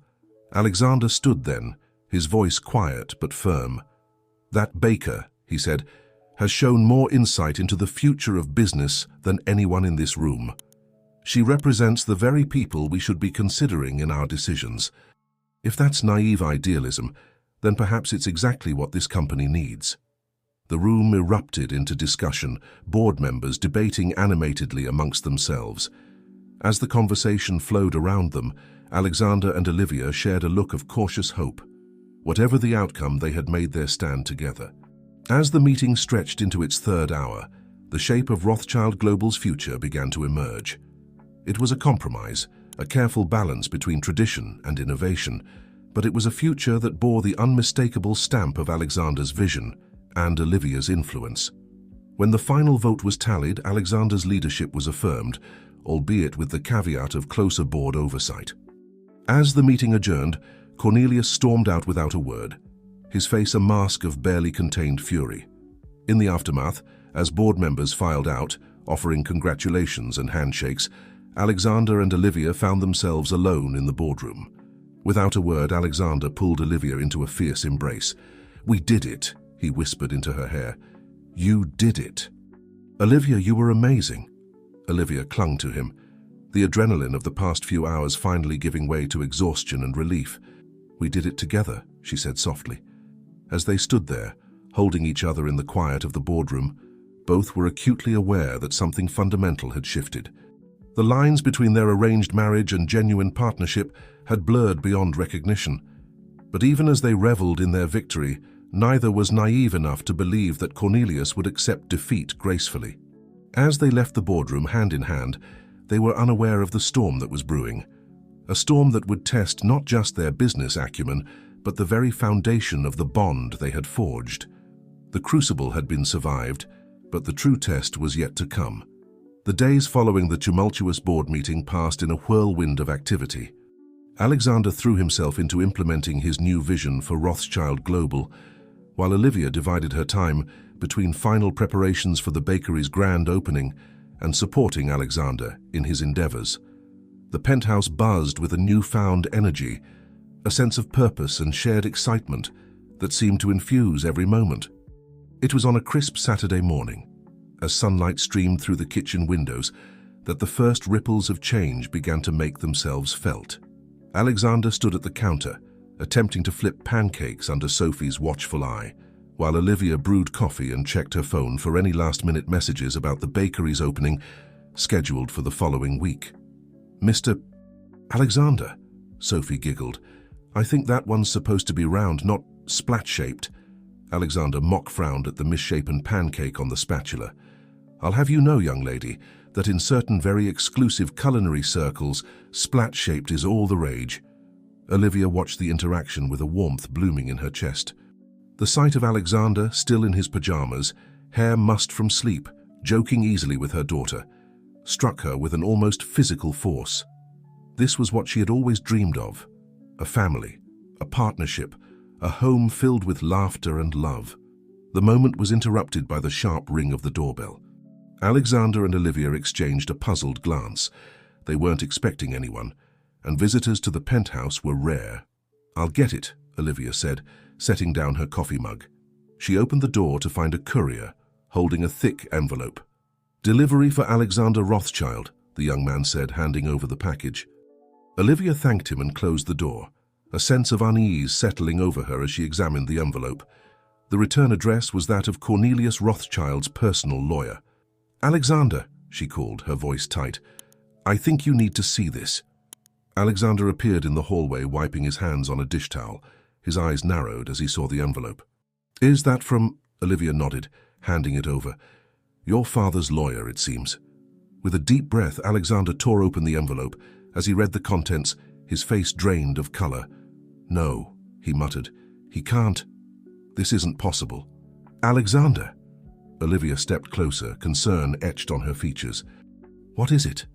He looked up at her, his eyes a storm of emotions, anger, fear, disbelief. "It's a lawsuit," he said, his voice hollow. "My father is suing for control of the company.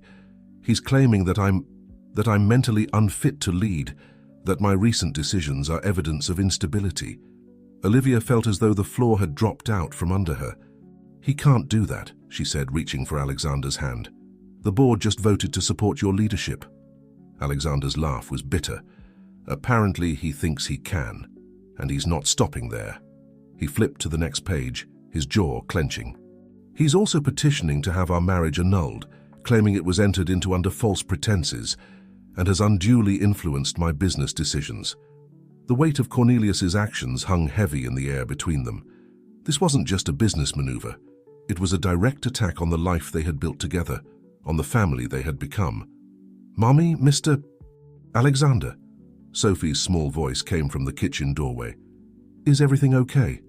Olivia turned, forcing a smile onto her face. "Everything's fine, sweetheart. Why don't you go watch some cartoons while we finish breakfast?" As Sophie padded off to the living room, Olivia turned back to Alexander. He stood rigid, the papers crumpled in his fist, his eyes unfocused as he stared at nothing. "Alexander," Olivia said softly, placing a hand on his arm. "Look at me." Slowly he raised his eyes to meet hers. The vulnerability she saw there made her heart ache. "We will fight this," she said, her voice low and intense. "Together. Your father doesn't get to decide who we are or what we mean to each other." For a long moment, Alexander was silent. Then slowly the tension began to leave his body. He unclenched his fist, letting the crumpled papers fall to the floor, and pulled Olivia into a tight embrace. "I can't lose you," he whispered into her hair. "You and Sophie. You're everything to me now. I don't care about the company, about the Rothschild name. I care about us." Olivia held him tightly, her own eyes filling with tears. "You won't lose us," she promised. "No matter what your father does, we're a family now. That's not something he can take away with lawyers and lawsuits." As they stood there, holding each other in the quiet of the hallway, both were acutely aware of how far they had come. What had started as an arrangement, a business deal, had grown into something real, something precious. And now they would have to fight to protect it. The rest of the day passed in a blur of phone calls and strategy sessions. Alexander was in constant contact with the company's legal team, while Olivia reached out to her own network of friends and contacts, seeking advice and support. As evening fell, they found themselves on the balcony, looking out over the city. Sophie was asleep, the penthouse quiet save for the distant sounds of traffic below. "What are you thinking?" Olivia asked, watching Alexander's profile in the fading light. He was quiet for a moment, his fingers absently tracing patterns on the back of her hand. "I'm thinking," he said finally, "about the first time I saw you. In that boardroom, looking so out of place, and yet so determined. I thought my father was cruel, forcing this arrangement on us both." He turned to her then, his eyes intense. "I never imagined I'd be standing here, months later, grateful for his manipulation. Because without it, I might never have known you, Olivia. I might never have understood what it means to have a real partner, a real family." Olivia felt her breath catch in her throat. "Alexander," she began, but he shook his head, silencing her. "Let me finish," he said softly. "I need you to know this. Whatever happens with the company, with my father's lawsuit, with any of it, none of that matters to me as much as you and Sophie. You've shown me what really matters in life, and I'm not going to let anyone take that away." As the last light faded from the sky, Alexander and Olivia stood together on the balcony, their fingers intertwined, facing an uncertain future. But in that moment, both felt a sense of certainty, not about what challenges lay ahead, but about the strength of the bond between them. The ripples from Cornelius's actions would continue to spread, threatening to upend the life they had built. But as they stood there, together in the gathering darkness, Alexander and Olivia made a silent vow. They would face whatever came next, as they had faced everything else, together as a family, united against the storm. Little did they know that the true test of their bond was yet to come, as Cornelius Rothschild prepared to unleash forces that would shake the very foundations of their world. The following weeks unfolded like a high-stakes chess match, with Cornelius Rothschild and his team of lawyers making aggressive moves, while Alexander and Olivia scrambled to defend their position. The once peaceful penthouse had transformed into a war room, with legal documents strewn across every surface and a constant stream of calls from lawyers, board members, and concerned employees. Amidst this chaos, Olivia stood in the newly opened bakery, sweet foundations trying to focus on a customer's order. The grand opening had been a success, despite the dark cloud hanging over their personal lives. The aroma of freshly baked bread and coffee filled the air, a stark contrast to the tension that seemed to permeate every other aspect of their lives. As she handed over a box of carefully selected pastries, Olivia caught sight of a familiar figure through the shop window. Her heart sank as she recognized one of Cornelius's lawyers, accompanied by what appeared to be a private investigator. They weren't even trying to be subtle anymore. The bell above the door chimed as Alexander entered, his tie loosened and dark circles under his eyes betraying his exhaustion. He made his way to the counter, offering Olivia a weak smile. "How's business?" he asked, his voice low. Olivia reached across the counter, squeezing his hand. "Steady, but we have company," she murmured, nodding towards the window. Alexander's jaw tightened as he spotted the men outside. "They're getting bolder," he muttered. "I'm sorry, Olivia. I never meant for you to be caught in the crossfire like this." Olivia shook her head firmly. "Don't apologize. We're in this together, remember?" "How did the meeting with the board go?" Alexander ran a hand through his hair, a gesture Olivia had come to recognize as a sign of frustration. "It was tense. My father's accusations have some of them spooked. They're starting to question everything, second-guessing decisions we made weeks ago." Before Olivia could respond, her phone buzzed with a text from Mrs. Thompson, Sophie's caretaker. She read it quickly, her brow furrowing with concern. "What is it?" Alexander asked, noting her expression. Olivia sighed heavily. "Sophie's school called. Apparently some of the other children have been saying things. About us, about the lawsuit. Mrs. Thompson had to pick her up early." Alexander's face fell, guilt washing over his features. "God, Olivia, I'm so sorry." "Sophie shouldn't have to deal with this. None of you should." Olivia came around the counter, pulling Alexander into a quiet corner of the shop. "Listen to me," she said firmly, cupping his face in her hands. "This is not your fault. Your father is the one doing this, not you. We will get through this." For a moment, Alexander leaned into her touch, drawing strength from her presence. Then, straightening up, he nodded. "You're right. We should go home, talk to Sophie together." As they left the bakery, Olivia couldn't help but notice the way Alexander placed himself between her and Cornelius's men, his body language protective and defiant. It was a small gesture, but it spoke volumes about how their relationship had evolved. Back at the penthouse, they found Sophie curled up on the couch, her usual vibrant energy subdued. Mrs. Thompson gave them a sympathetic look as she gathered her things to leave. "Hey, sweetheart," Olivia said softly, sitting beside her daughter. "Do you want to talk about what happened at school?" Sophie looked up, her eyes brimming with unshed tears. "Why are people saying mean things about us, Mommy? About you and Mr. Alexander?" Alexander knelt in front of the couch, his heart breaking at the confusion and hurt in Sophie's voice. "Sometimes, Sophie," he began carefully, "grown-ups disagree about things, and sometimes they don't handle those disagreements very well. But I want you to know that none of this is your fault or your mum's fault." "Is it your fault?" Sophie asked innocently, her gaze fixed on Alexander. He hesitated, the weight of guilt threatening to overwhelm him. But before he could respond, Olivia jumped in. "No, honey, it's not Alexander's fault either. Sometimes families have problems, but that doesn't mean anyone is to blame. What matters is that we stick together and support each other. That's what real families do. Sophie seemed to consider this for a moment.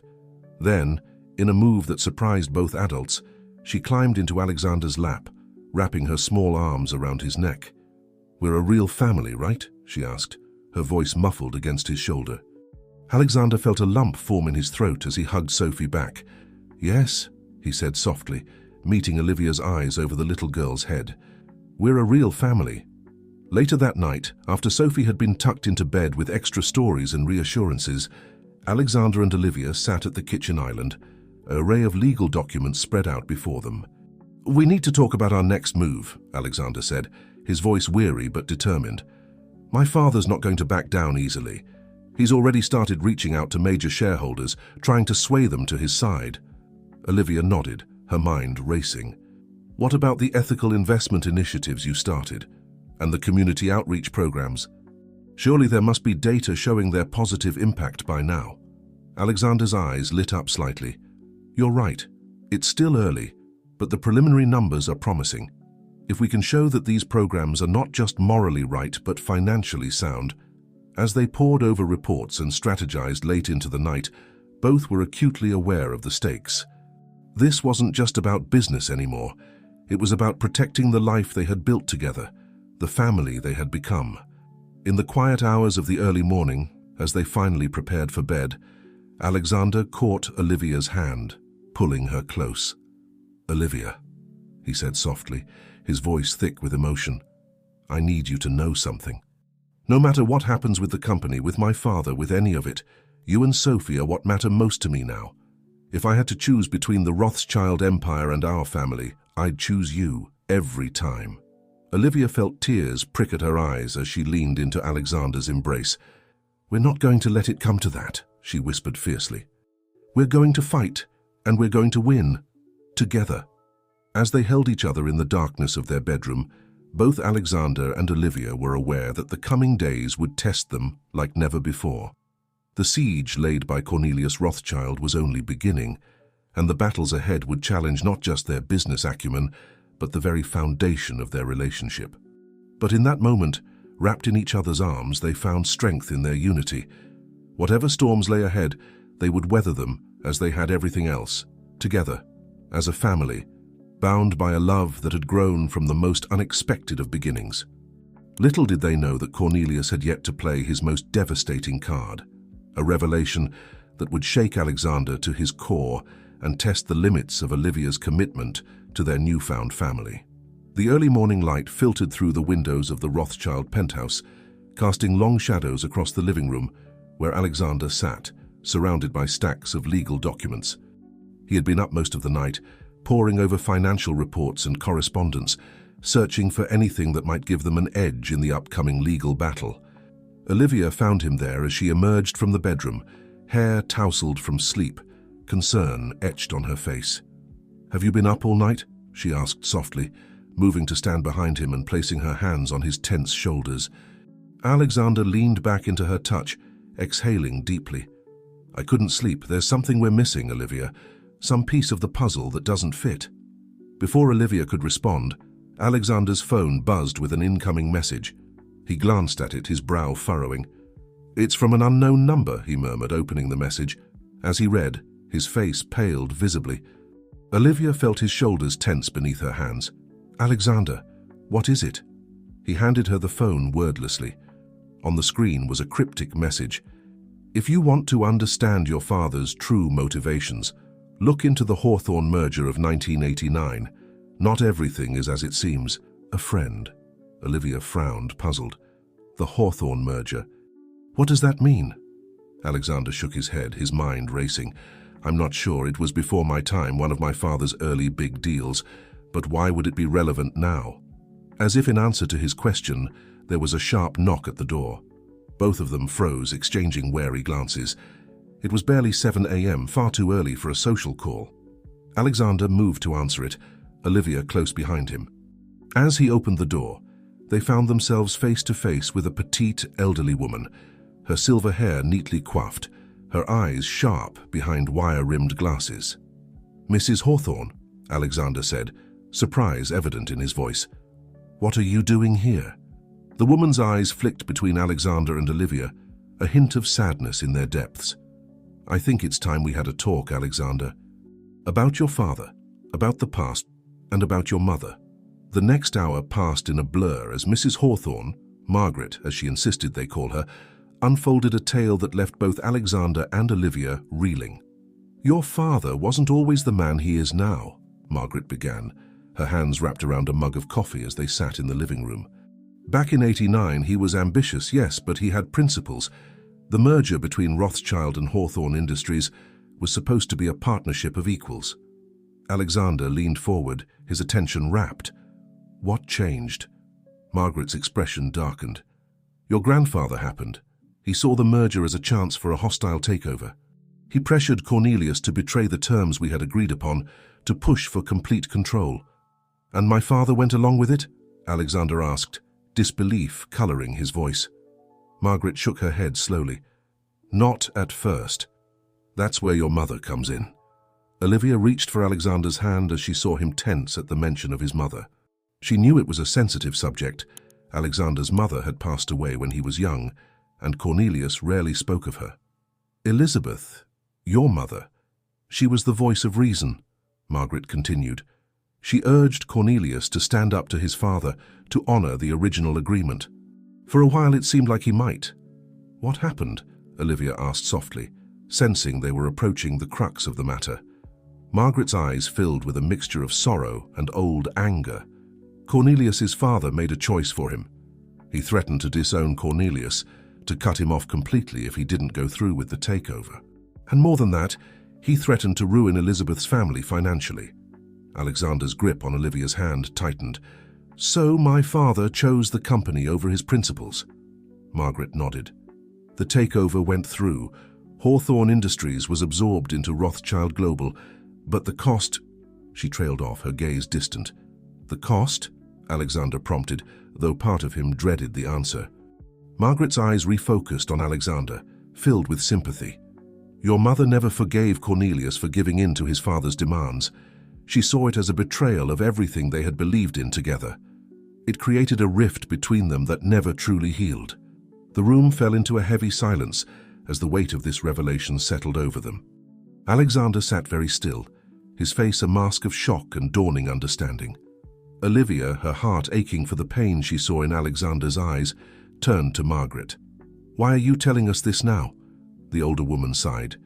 "Because history is repeating itself, my dear. Cornelius is becoming the very thing he once despised, a man who values power and control over integrity and family. I couldn't stand by and watch another generation of Rothschilds be torn apart by this toxic legacy." As Margaret prepared to leave, she pressed a small USB drive into Alexander's hand. "Everything I've told you, plus more. Financial records, correspondence from that time. Use it wisely, Alexander. And remember, you're not your father and you don't have to make his mistakes." After she had gone, Alexander and Olivia sat in stunned silence, the USB drive lying between them on the coffee table like a live grenade. "Alexander," Olivia said softly, breaking the silence. "Are you okay?"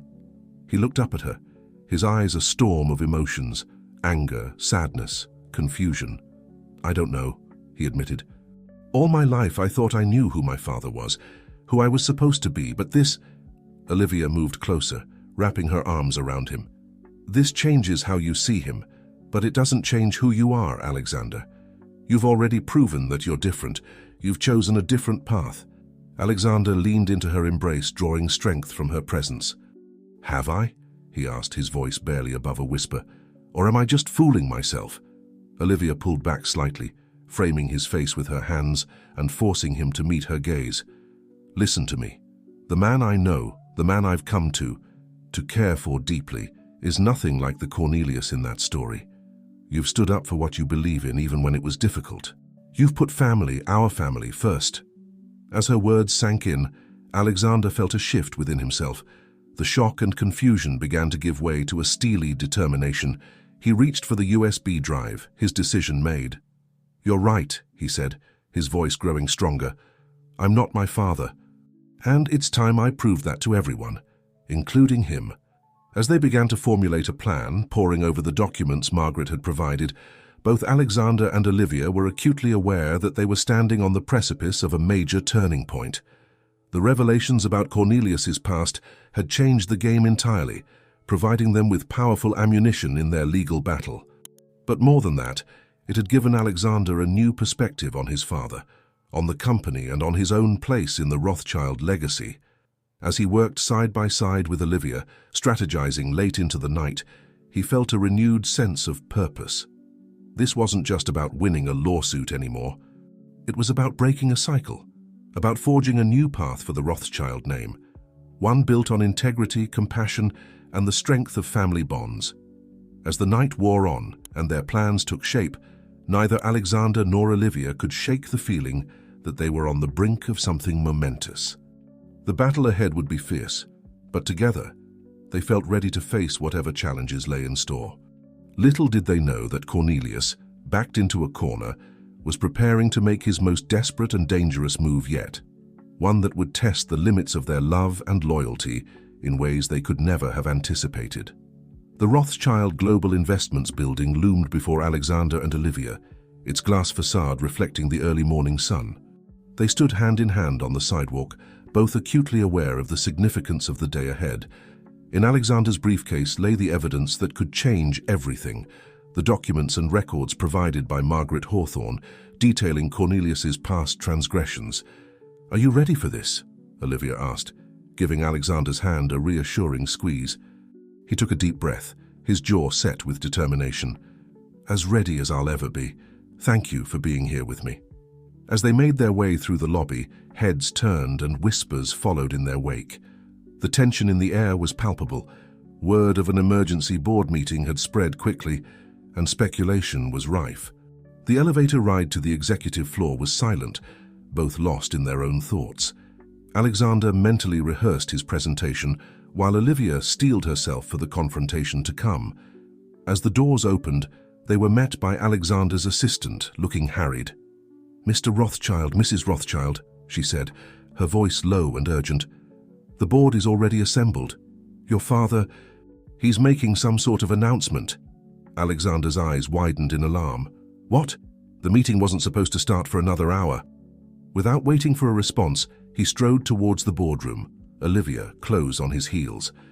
As they approached, they could hear Cornelius's voice, commanding and self-assured, drifting through the partially open door. "And so, in light of recent events and for the good of the company, I am proposing a complete restructuring of leadership, effective immediately." Alexander pushed the door open, causing all heads to turn. Cornelius paused mid-sentence, his eyes narrowing as he took in the sight of his son and daughter-in-law. "Ah, Alexander," he said, his voice dripping with false warmth. "How kind of you to join us. We were just discussing the future of Rothschild Global." "I'm sure you were, Father," Alexander replied, his tone level despite the anger simmering beneath the surface. "But I'm afraid your plans for the future may need some revision." He moved to the front of the room, Olivia taking a seat at the back, her presence a silent support. Alexander opened his briefcase, pulling out a stack of documents. "Before we continue with any discussions about restructuring," he began, his voice carrying clearly across the room, "there's something the board needs to see, something that sheds light on the true history of Rothschild Global and the man who claims to have its best interests at heart." Cornelius's face darkened. "Alexander, this is neither the time nor the place for— on the contrary, Father," Alexander cut him off, his voice sharp. "This is exactly the time and place. For too long, decisions have been made in this company based on half-truths and manipulations. That ends today." Over the next hour, Alexander laid out the evidence provided by Margaret Hawthorne. He detailed the true nature of the 1989 merger, the ethical compromises made, and the personal cost to his family. As he spoke, he could see the shock and disbelief on the faces of the board members. Some looked angry, others disappointed, but all were riveted by the revelations. Cornelius sat silent throughout, his face a mask of stone. But Olivia, watching closely, could see the subtle signs of his growing desperation, the tightening of his jaw, the white-knuckled grip on his armrests. As Alexander concluded his presentation, the room erupted into chaos. Board members argued amongst themselves, some demanding explanations from Cornelius, others calling for an immediate vote on leadership. Amidst the uproar, Cornelius stood slowly, his eyes fixed on Alexander. When he spoke, his voice was low and dangerous. "You think you've won, don't you?" he said, loud enough for only Alexander and those nearest to hear. "You think exposing old history changes anything? You have no idea what you've just done, boy." Before Alexander could respond, Cornelius turned on his heel and strode out of the boardroom, pushing past a startled Olivia on his way out. The next few hours passed in a blur of discussions, votes, and hastily called legal consultations. By the time the dust settled, it was clear that the balance of power had shifted dramatically. The board, shaken by the revelations and impressed by Alexander's handling of the situation, voted overwhelmingly to support his continued leadership and vision for the company. As the last of the board members filed out, offering congratulations and words of support, Alexander finally allowed himself to slump into a chair, the weight of the day catching up with him. Olivia moved to his side, her hand coming to rest on his shoulder. "You did it," she said softly, pride evident in her voice. Alexander looked up at her, a mix of exhaustion and relief on his face. "We did it," he corrected her. "I couldn't have done any of this without you, Olivia." As they prepared to leave, Alexander's assistant appeared at the door, her face pale. "Mr. Rothschild," she said hesitantly, "there's something you need to see." She handed him a tablet open to a breaking news story. The headline made Alexander's blood run cold. "Rothschild heirs marriage of convenience. Insider reveals all." The article, clearly fed by sources close to Cornelius, detailed the arranged nature of Alexander and Olivia's marriage, painting it as a cynical business move rather than a genuine relationship. Olivia, reading over Alexander's shoulder, felt her heart sink. "He's trying to discredit us," she said, her voice barely above a whisper, "to make it look like everything we've done, everything we've said, is part of some elaborate scheme." Alexander's jaw clenched, anger and hurt warring in his eyes. "I'll issue a statement, we'll fight this." But Olivia shook her head, cutting him off.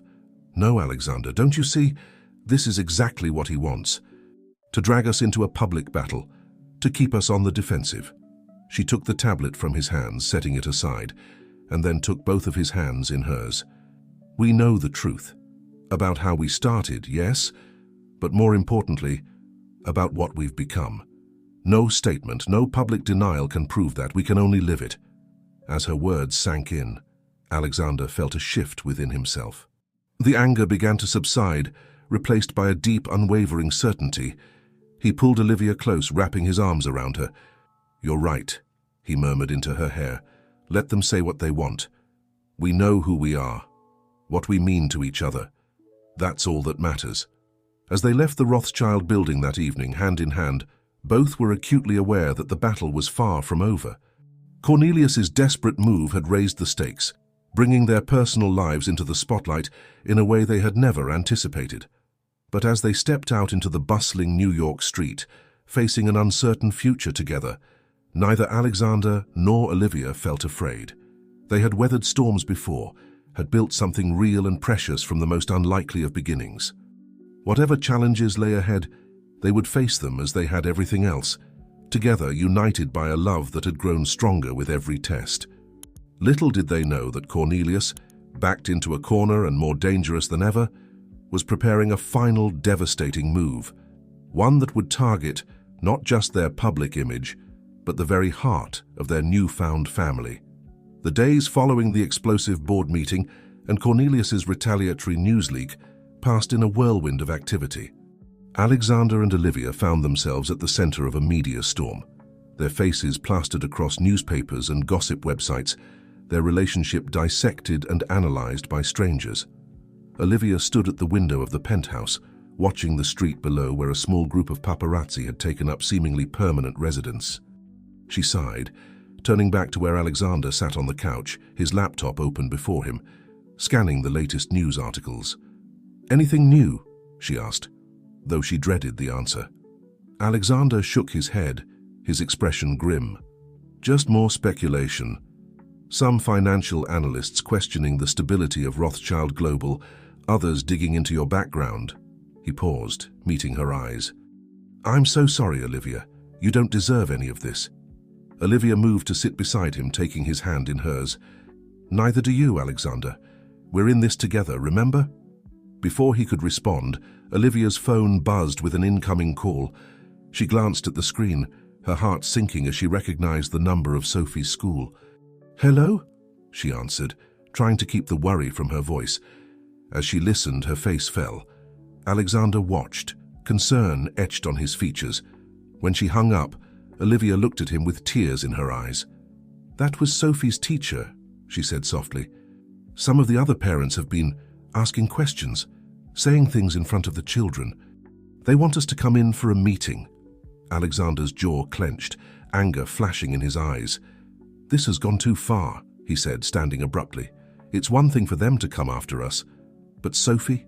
She's innocent in all this. Olivia stood as well, placing a calming hand on his arm. I know, but getting angry won't help. We need to handle this carefully for Sophie's sake. Alexander took a deep breath, nodding. You're right, of course. We'll go together, present a united front. As they prepared to leave for the school, Olivia couldn't help but marvel at how naturally Alexander had stepped into a parental role. Despite the chaos swirling around them, his concern for Sophie's well-being was genuine and unwavering. The meeting at the school was tense, with the principal and Sophie's teacher treading carefully around the subject of the media reports. Alexander and Olivia listened as they were told about the whispers in the hallways, the uncomfortable questions from other children, the concerns raised by some parents.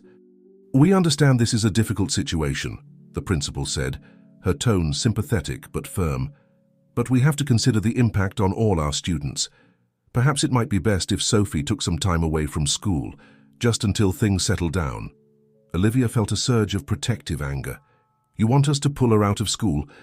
To disrupt her education and isolate her from her friends because of gossip and speculation? Alexander placed a steadying hand on Olivia's back, but his own voice was steel when he spoke. Sophie has done nothing wrong. She shouldn't be punished for the actions of others. Instead of asking us to remove her, perhaps the school should focus on educating the other parents and children about the harm of gossip and judgment. The principal looked taken aback by their united front. After some further discussion, it was agreed that Sophie would remain in school, with additional support provided to help her navigate any difficult situations. As they left the school, both Alexander and Olivia felt drained but resolute. They had faced the first real test of their family unit and had come through it stronger. Thank you, Olivia said softly as they walked to their car, for standing up for Sophie, for being there. Alexander squeezed her hand. Always, he replied, the single word carrying the weight of a promise. Back at the penthouse, they found Mrs. Thompson, their nanny, attempting to distract Sophie with a board game. The little girl's usual bubbly energy was subdued, and she looked up as they entered with worried eyes. Mommy, Mr. Alexander, are we in trouble? She asked, her voice small. Olivia's heart broke at the uncertainty in her daughter's voice. She knelt down, pulling Sophie into a tight hug. No, sweetheart, we're not in trouble. Some people are just saying silly things, but it doesn't change anything about our family. Alexander joined them, his hand coming to rest on Sophie's shoulder. That's right, he said, his voice gentle but firm. No matter what anyone says, we're a family. And families stick together. As they spent the evening together playing games and making plans for the weekend, all three felt a sense of peace descend. The outside world, with its judgments and speculations, seemed far away. Later that night, after Sophie had been tucked into bed with extra stories and reassurances, Alexander and Olivia found themselves on the balcony, looking out over the city lights. We should get away for a while, Alexander said suddenly. Take Sophie somewhere quiet, away from all this media circus. Olivia looked at him surprised. What about the company? The bakery? Alexander shook his head. They'll manage without us for a few days. This, he gestured between them. Us, our family, it's what's most important. I think we need some time to just be together, without all the outside noise. As Olivia considered his words, she felt a warmth bloom in her chest. This man who had entered her life as part of a business arrangement had become someone she couldn't imagine her life without. I think that's a wonderful idea, she said softly, leaning into him. As they stood there wrapped in each other's arms, Both felt a sense of calm settle over them. The storm of public opinion and media scrutiny still raged around them, but here, in this moment, they were in the eye of that storm, a place of peace and clarity. Little did they know that as they made plans for a family getaway, Cornelius Rothschild was setting in motion a plan that would strike at the very heart of their newfound happiness. The calm they felt was merely the prelude to a tempest that would test their bond like never before. As the city hummed below them, Alexander and Olivia held each other close, drawing strength from their connection. Whatever challenges lay ahead, they would face them together, as a family united by love that had grown from the most unexpected of beginnings. The sun was just peeking over the horizon, painting the sky in hues of pink and gold, as Alexander guided their rented SUV along the winding mountain road. Beside him, Olivia dozed lightly, her head resting against the window. In the back seat, Sophie was curled up with her favorite stuffed animal, lost in peaceful slumber. They had left New York in the early hours of the morning, eager to escape the constant scrutiny and pressure that had become their daily reality. Alexander had chosen a secluded cabin in the Adirondacks, far from the reach of paparazzi lenses and probing questions. As the car rounded a bend, a breathtaking view of a pristine lake surrounded by dense forest came into view. Alexander felt a weight lift from his shoulders at the sight. Here, miles away from boardrooms and news cycles, they could just be a family. "Olivia," he said softly, reaching over to gently shake her awake. "We're almost there." "Look." Olivia stirred, her eyes widening as she took in the scenery. "Oh, Alexander," she breathed. "It's beautiful." The cabin, when they arrived, was everything they had hoped for. Rustic, yet comfortable, with a large deck overlooking the lake. As Alexander and Olivia unloaded the car, Sophie woke up, her excitement quickly overcoming any lingering sleepiness. "Can we go to the lake?" "Can we please?" she begged, bouncing on her toes. Olivia laughed, the sound light and carefree in a way it hadn't been for weeks. "Let's get settled first, sweetie, then we have the whole day for exploring."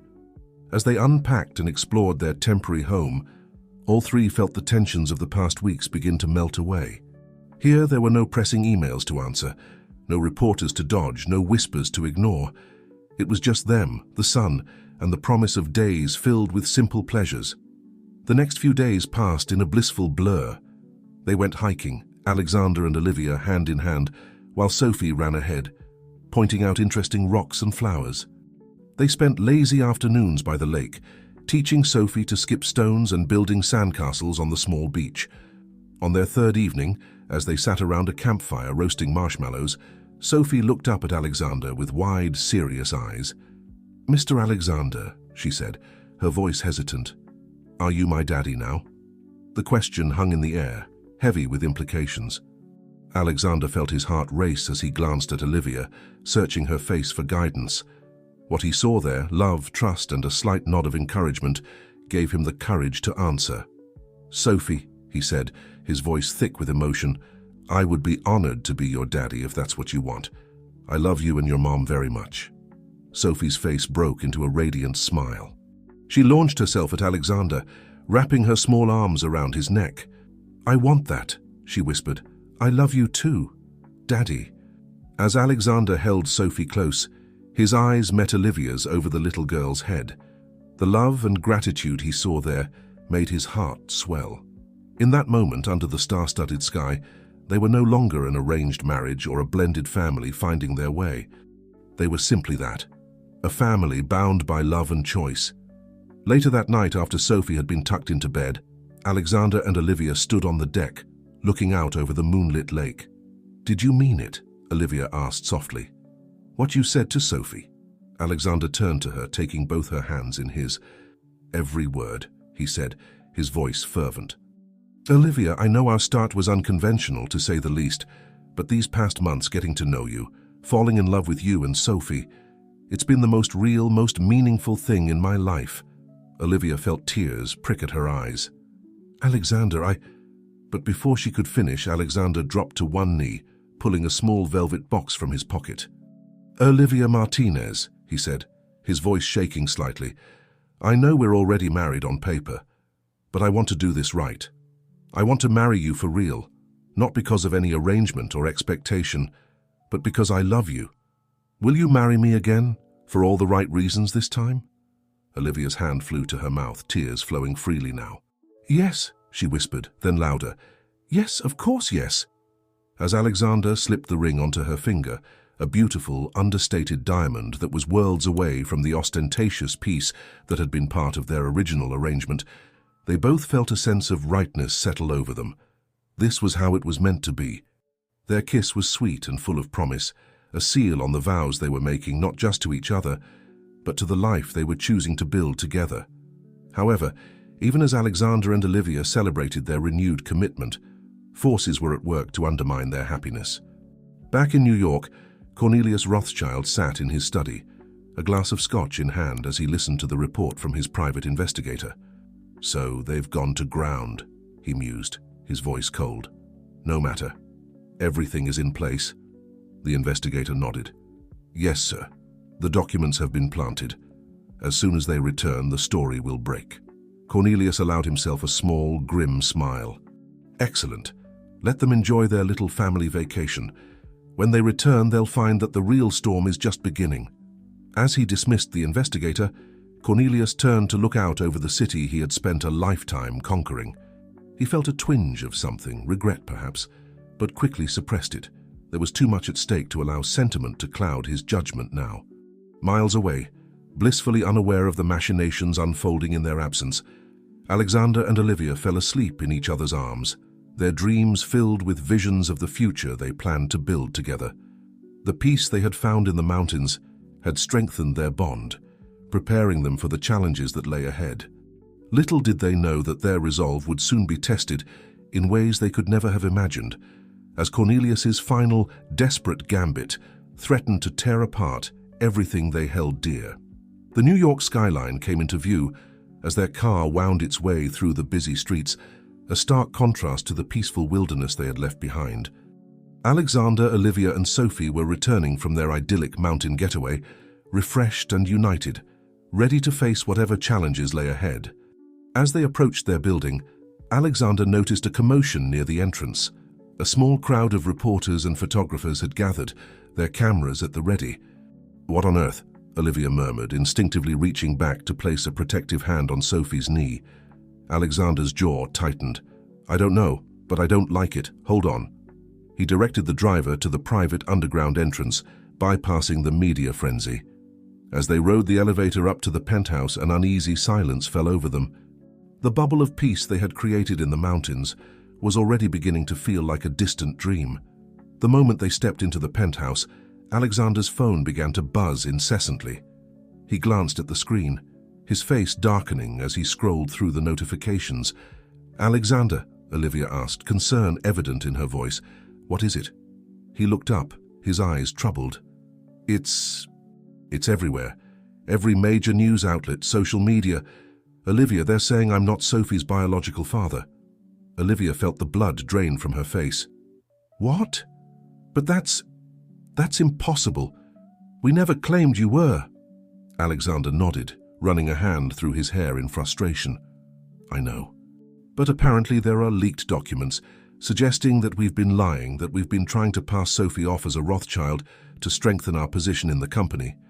Sophie, who had been quietly unpacking her backpack, looked up at the mention of her name. "Mommy, Daddy, what's wrong?" The word Daddy from Sophie's lips, so new and precious, made Alexander's heart clench. He knelt down to her level, forcing a smile. "Nothing's wrong, sweetheart. Some people are just saying silly things. Why don't you go unpack in your room? We'll be there to help in a minute." As Sophie skipped off to her room, Olivia turned to Alexander, her eyes wide with a mixture of anger and fear. "This has to be your father's doing, but why? What could he possibly hope to gain from this?" Before Alexander could respond, his phone rang. It was his assistant, her voice tight with urgency. "Mr. Rothschild, I'm so sorry to bother you, but there's an emergency board meeting being called. They're questioning your fitness to lead in light of these new allegations." Alexander felt a cold weight settle in his stomach. "I understand. Tell them I'll be there in an hour." As he hung up, he turned to Olivia, his expression grim. "It's worse than we thought. The board is meeting to discuss my leadership. This isn't just about us anymore, Olivia. My father is trying to use this to take back control of the company. Olivia reached out, taking his hand in hers. Then we'll fight it, together. We have nothing to hide, Alexander. We've done nothing wrong. Alexander squeezed her hand, drawing strength from her unwavering support. You're right. But this fight, it's going to get ugly. Are you sure you're ready for that? Olivia's eyes flashed with determination. I've been through worse, Alexander. We both have. Whatever your father throws at us, we can handle it. We're family now, remember? As they stood there, hands clasped, both were acutely aware of the storm raging outside their doors. The peace and clarity they had found in the mountains seemed a lifetime ago, but the strength of their bond remained. Alexander pulled Olivia close, pressing a kiss to her forehead. I love you, he murmured. Both of you. No matter what happens, that won't change. Olivia leaned into him, drawing comfort from his solid presence. I love you too. Now go, face the board. Show them the man I know you to be. As Alexander prepared to leave for the emergency board meeting, Olivia went to check on Sophie. She found her daughter sitting on her bed, clutching her favorite stuffed animal, her small face creased with worry. Mommy, Sophie said, her voice small, are people mad at us? Olivia's heart broke at the uncertainty in her daughter's voice. She sat down on the bed, pulling Sophie into her lap. Some people are saying unkind things, sweetheart, but that's their problem, not ours. We know the truth, and that's what matters. Sophie nodded, but her frown remained. But Alexander is my daddy now, right? Even if he wasn't before? Olivia felt tears prick at her eyes. Oh, honey. Yes, Alexander is your daddy now. Family isn't just about blood, Sophie. It's about love and choice. And Alexander chose us, just like we chose him. Nothing anyone says can change that. As she held her daughter close, Olivia's mind raced with the challenges that lay ahead. She knew that the coming days would test them all, that the scrutiny and judgment of the outside world would be intense. But as she thought of Alexander, facing down the board with the same courage and integrity he had shown throughout their journey together, she felt a surge of determination. They had come too far, built too much together, to let Cornelius's machinations tear them apart now. Meanwhile, across town, Alexander stood outside the boardroom, steeling himself for the battle ahead. He thought of Olivia and Sophie, of the family they had become, of the love that had grown from the most unexpected of beginnings. With a deep breath, he pushed open the doors, ready to fight for everything that mattered. As the day wore on, the storm Cornelius had set in motion continued to gather strength. But in the eye of that storm, a family stood united, their bond tested but unbroken, ready to weather whatever challenges lay ahead. Little did they know that Cornelius's plan had only begun to unfold, and that the true test of their love and loyalty was yet to come. The Rothschild Global Investments boardroom was a battlefield, and Alexander stood at its center, a general facing down an army of skeptics and potential mutineers. The air was thick with tension as he addressed the assembled board members, his voice steady despite the turmoil within. Ladies and gentlemen of the board, he began, his gaze sweeping the room. I know you've all been inundated with rumors and speculation. I'm here to set the record straight. As Alexander spoke, laying out the truth of his relationship with Olivia and Sophie, he could see the doubt in some eyes, the sympathy in others. But it was the calculating gleam in his father's gaze that truly chilled him. Cornelius sat at the far end of the table, his face an impassive mask. But Alexander knew his father well enough to recognize the satisfaction lurking behind that facade.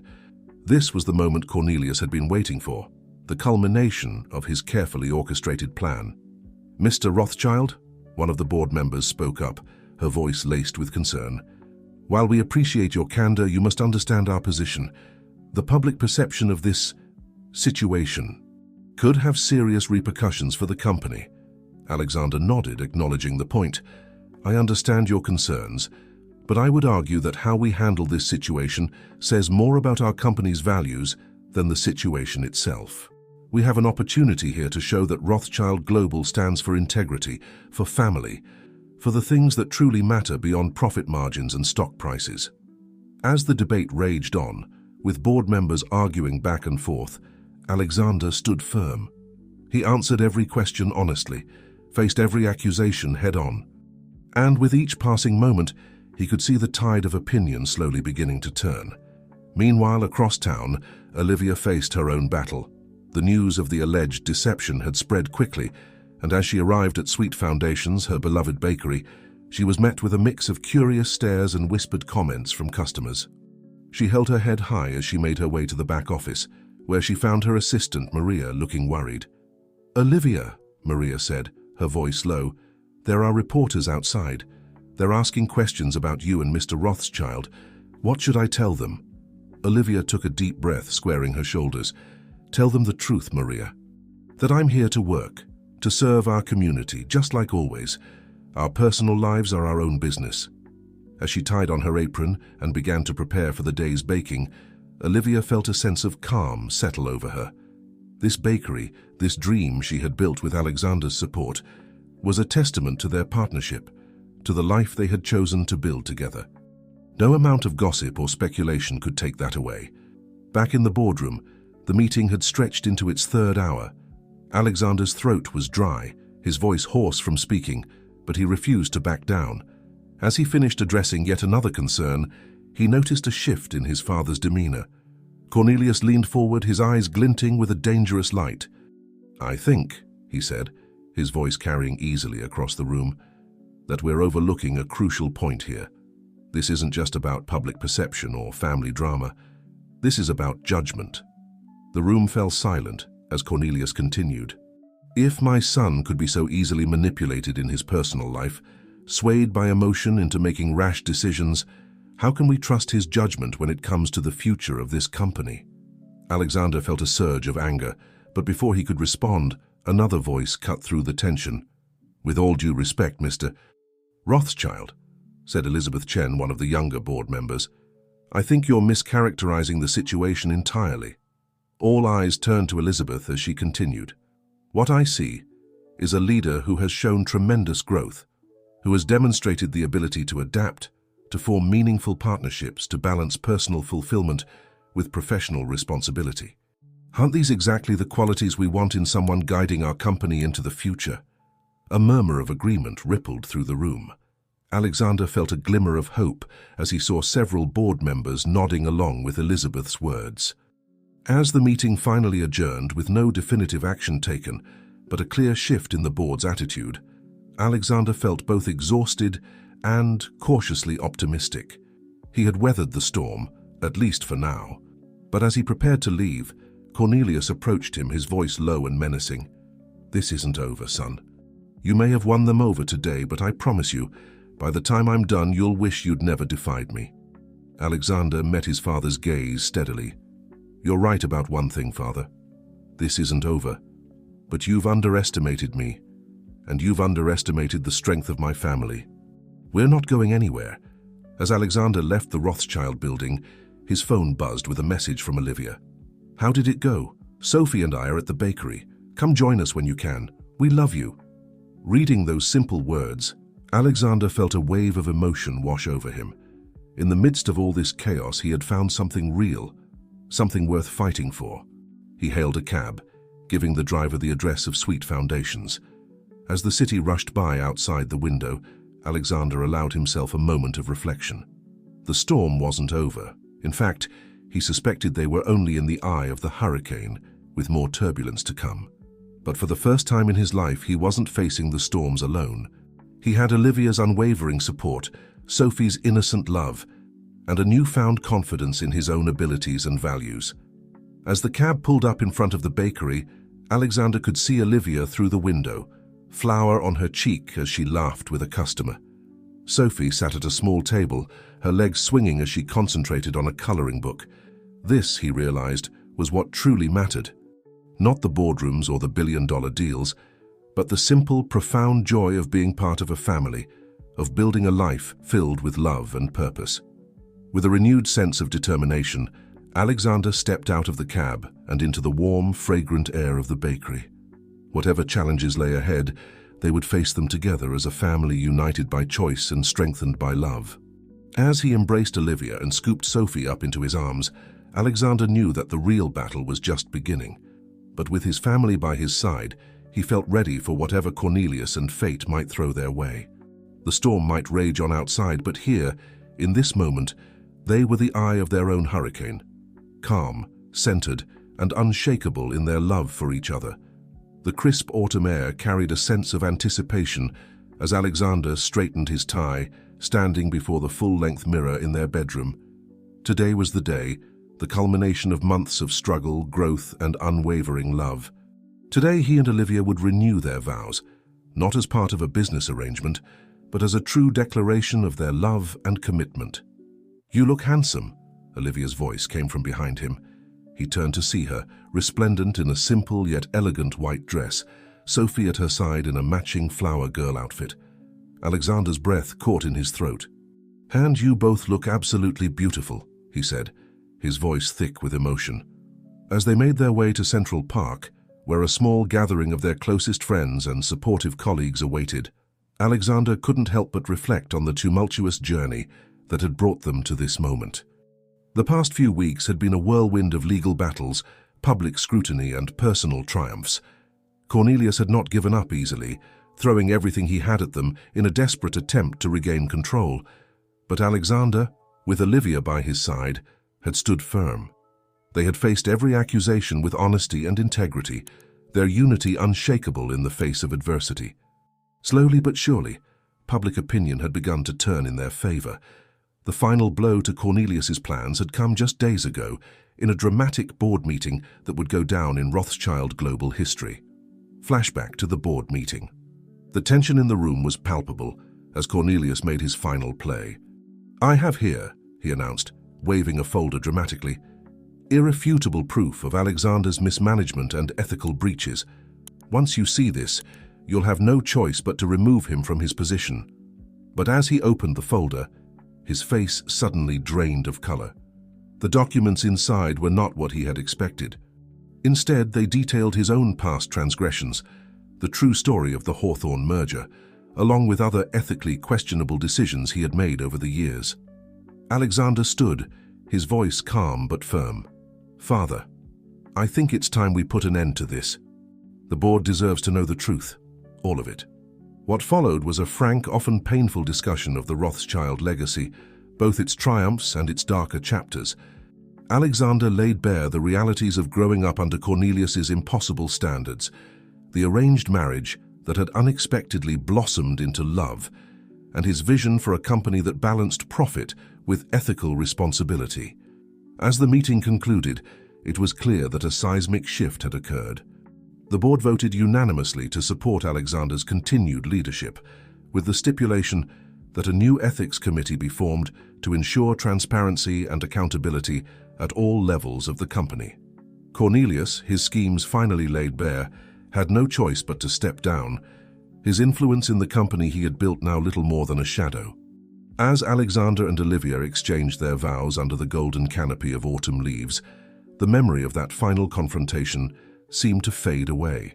Here, surrounded by the people they loved, nothing mattered but the promises they were making to each other. "Olivia," Alexander said, his voice carrying clearly across the small gathering, "when we first met, I thought I knew everything about business, about success, about life. But you and Sophie have taught me what truly matters. You've shown me the strength that comes from vulnerability, the richness of a life filled with love and purpose. I promise to spend every day trying to be worthy of the family we've built together." Olivia's eyes shimmered with tears as she responded, "Alexander, you came into our lives as part of an arrangement, but you've become the cornerstone of our family. Your love, your integrity, your unwavering support, they've given Sophie and me a home we never dreamed possible. I promise to stand by you, to face whatever life throws our way together, as partners and as family." As they sealed their vows with a kiss, cheers erupted from their gathered loved ones. Sophie bounced excitedly, throwing flower petals into the air. The reception that followed was a joyous affair, filled with laughter, heartfelt toasts, and the warm glow of new beginnings. As Alexander twirled Olivia on the dance floor, he caught sight of a familiar figure standing at the edge of the gathering. Cornelius stood there, looking older and more subdued than Alexander had ever seen him. Their eyes met across the space, decades of conflict and misunderstanding hanging between them. Then slowly, Cornelius gave a small nod, of acknowledgement, of respect, perhaps even of apology. Alexander returned the nod, feeling a weight he hadn't even realized he was carrying lift from his shoulders. He turned back to Olivia, pulling her close as they swayed to the music. "Everything okay?" she murmured, sensing the shift in his mood. Alexander smiled, pressing a kiss to her forehead. "Everything is perfect," he replied, and he meant it with every fiber of his being.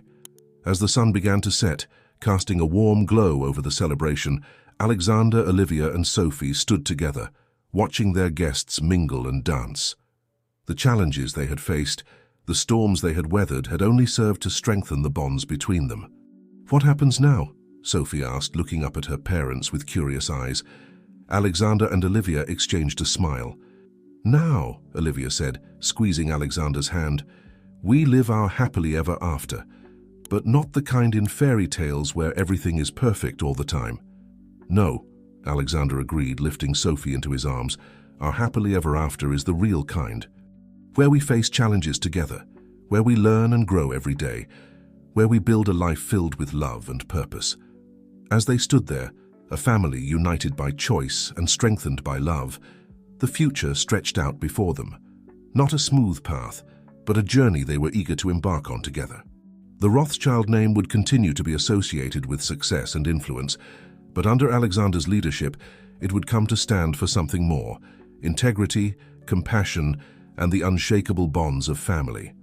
And in a cozy bakery in the heart of New York, where the aroma of fresh bread mingled with the sound of laughter and the warmth of community, the true legacy of their love story would continue to unfold. One day, one challenge, one moment of joy at a time. As the stars began to twinkle overhead, Alexander, Olivia, and Sophie joined their guests on the dance floor, their hearts full and their spirits soaring. They had weathered the storm and emerged stronger, more united, and more in love than ever. This was not an ending, but a beautiful new beginning for their family, for Rothschild Global, and for a future bright with possibility. And so, as the music played and loved ones celebrated around them, Alexander and Olivia began the next chapter of their extraordinary journey, not as an arranged match, but as true partners, bound by love, strengthened by adversity, and committed to building a legacy of love, integrity, and purpose.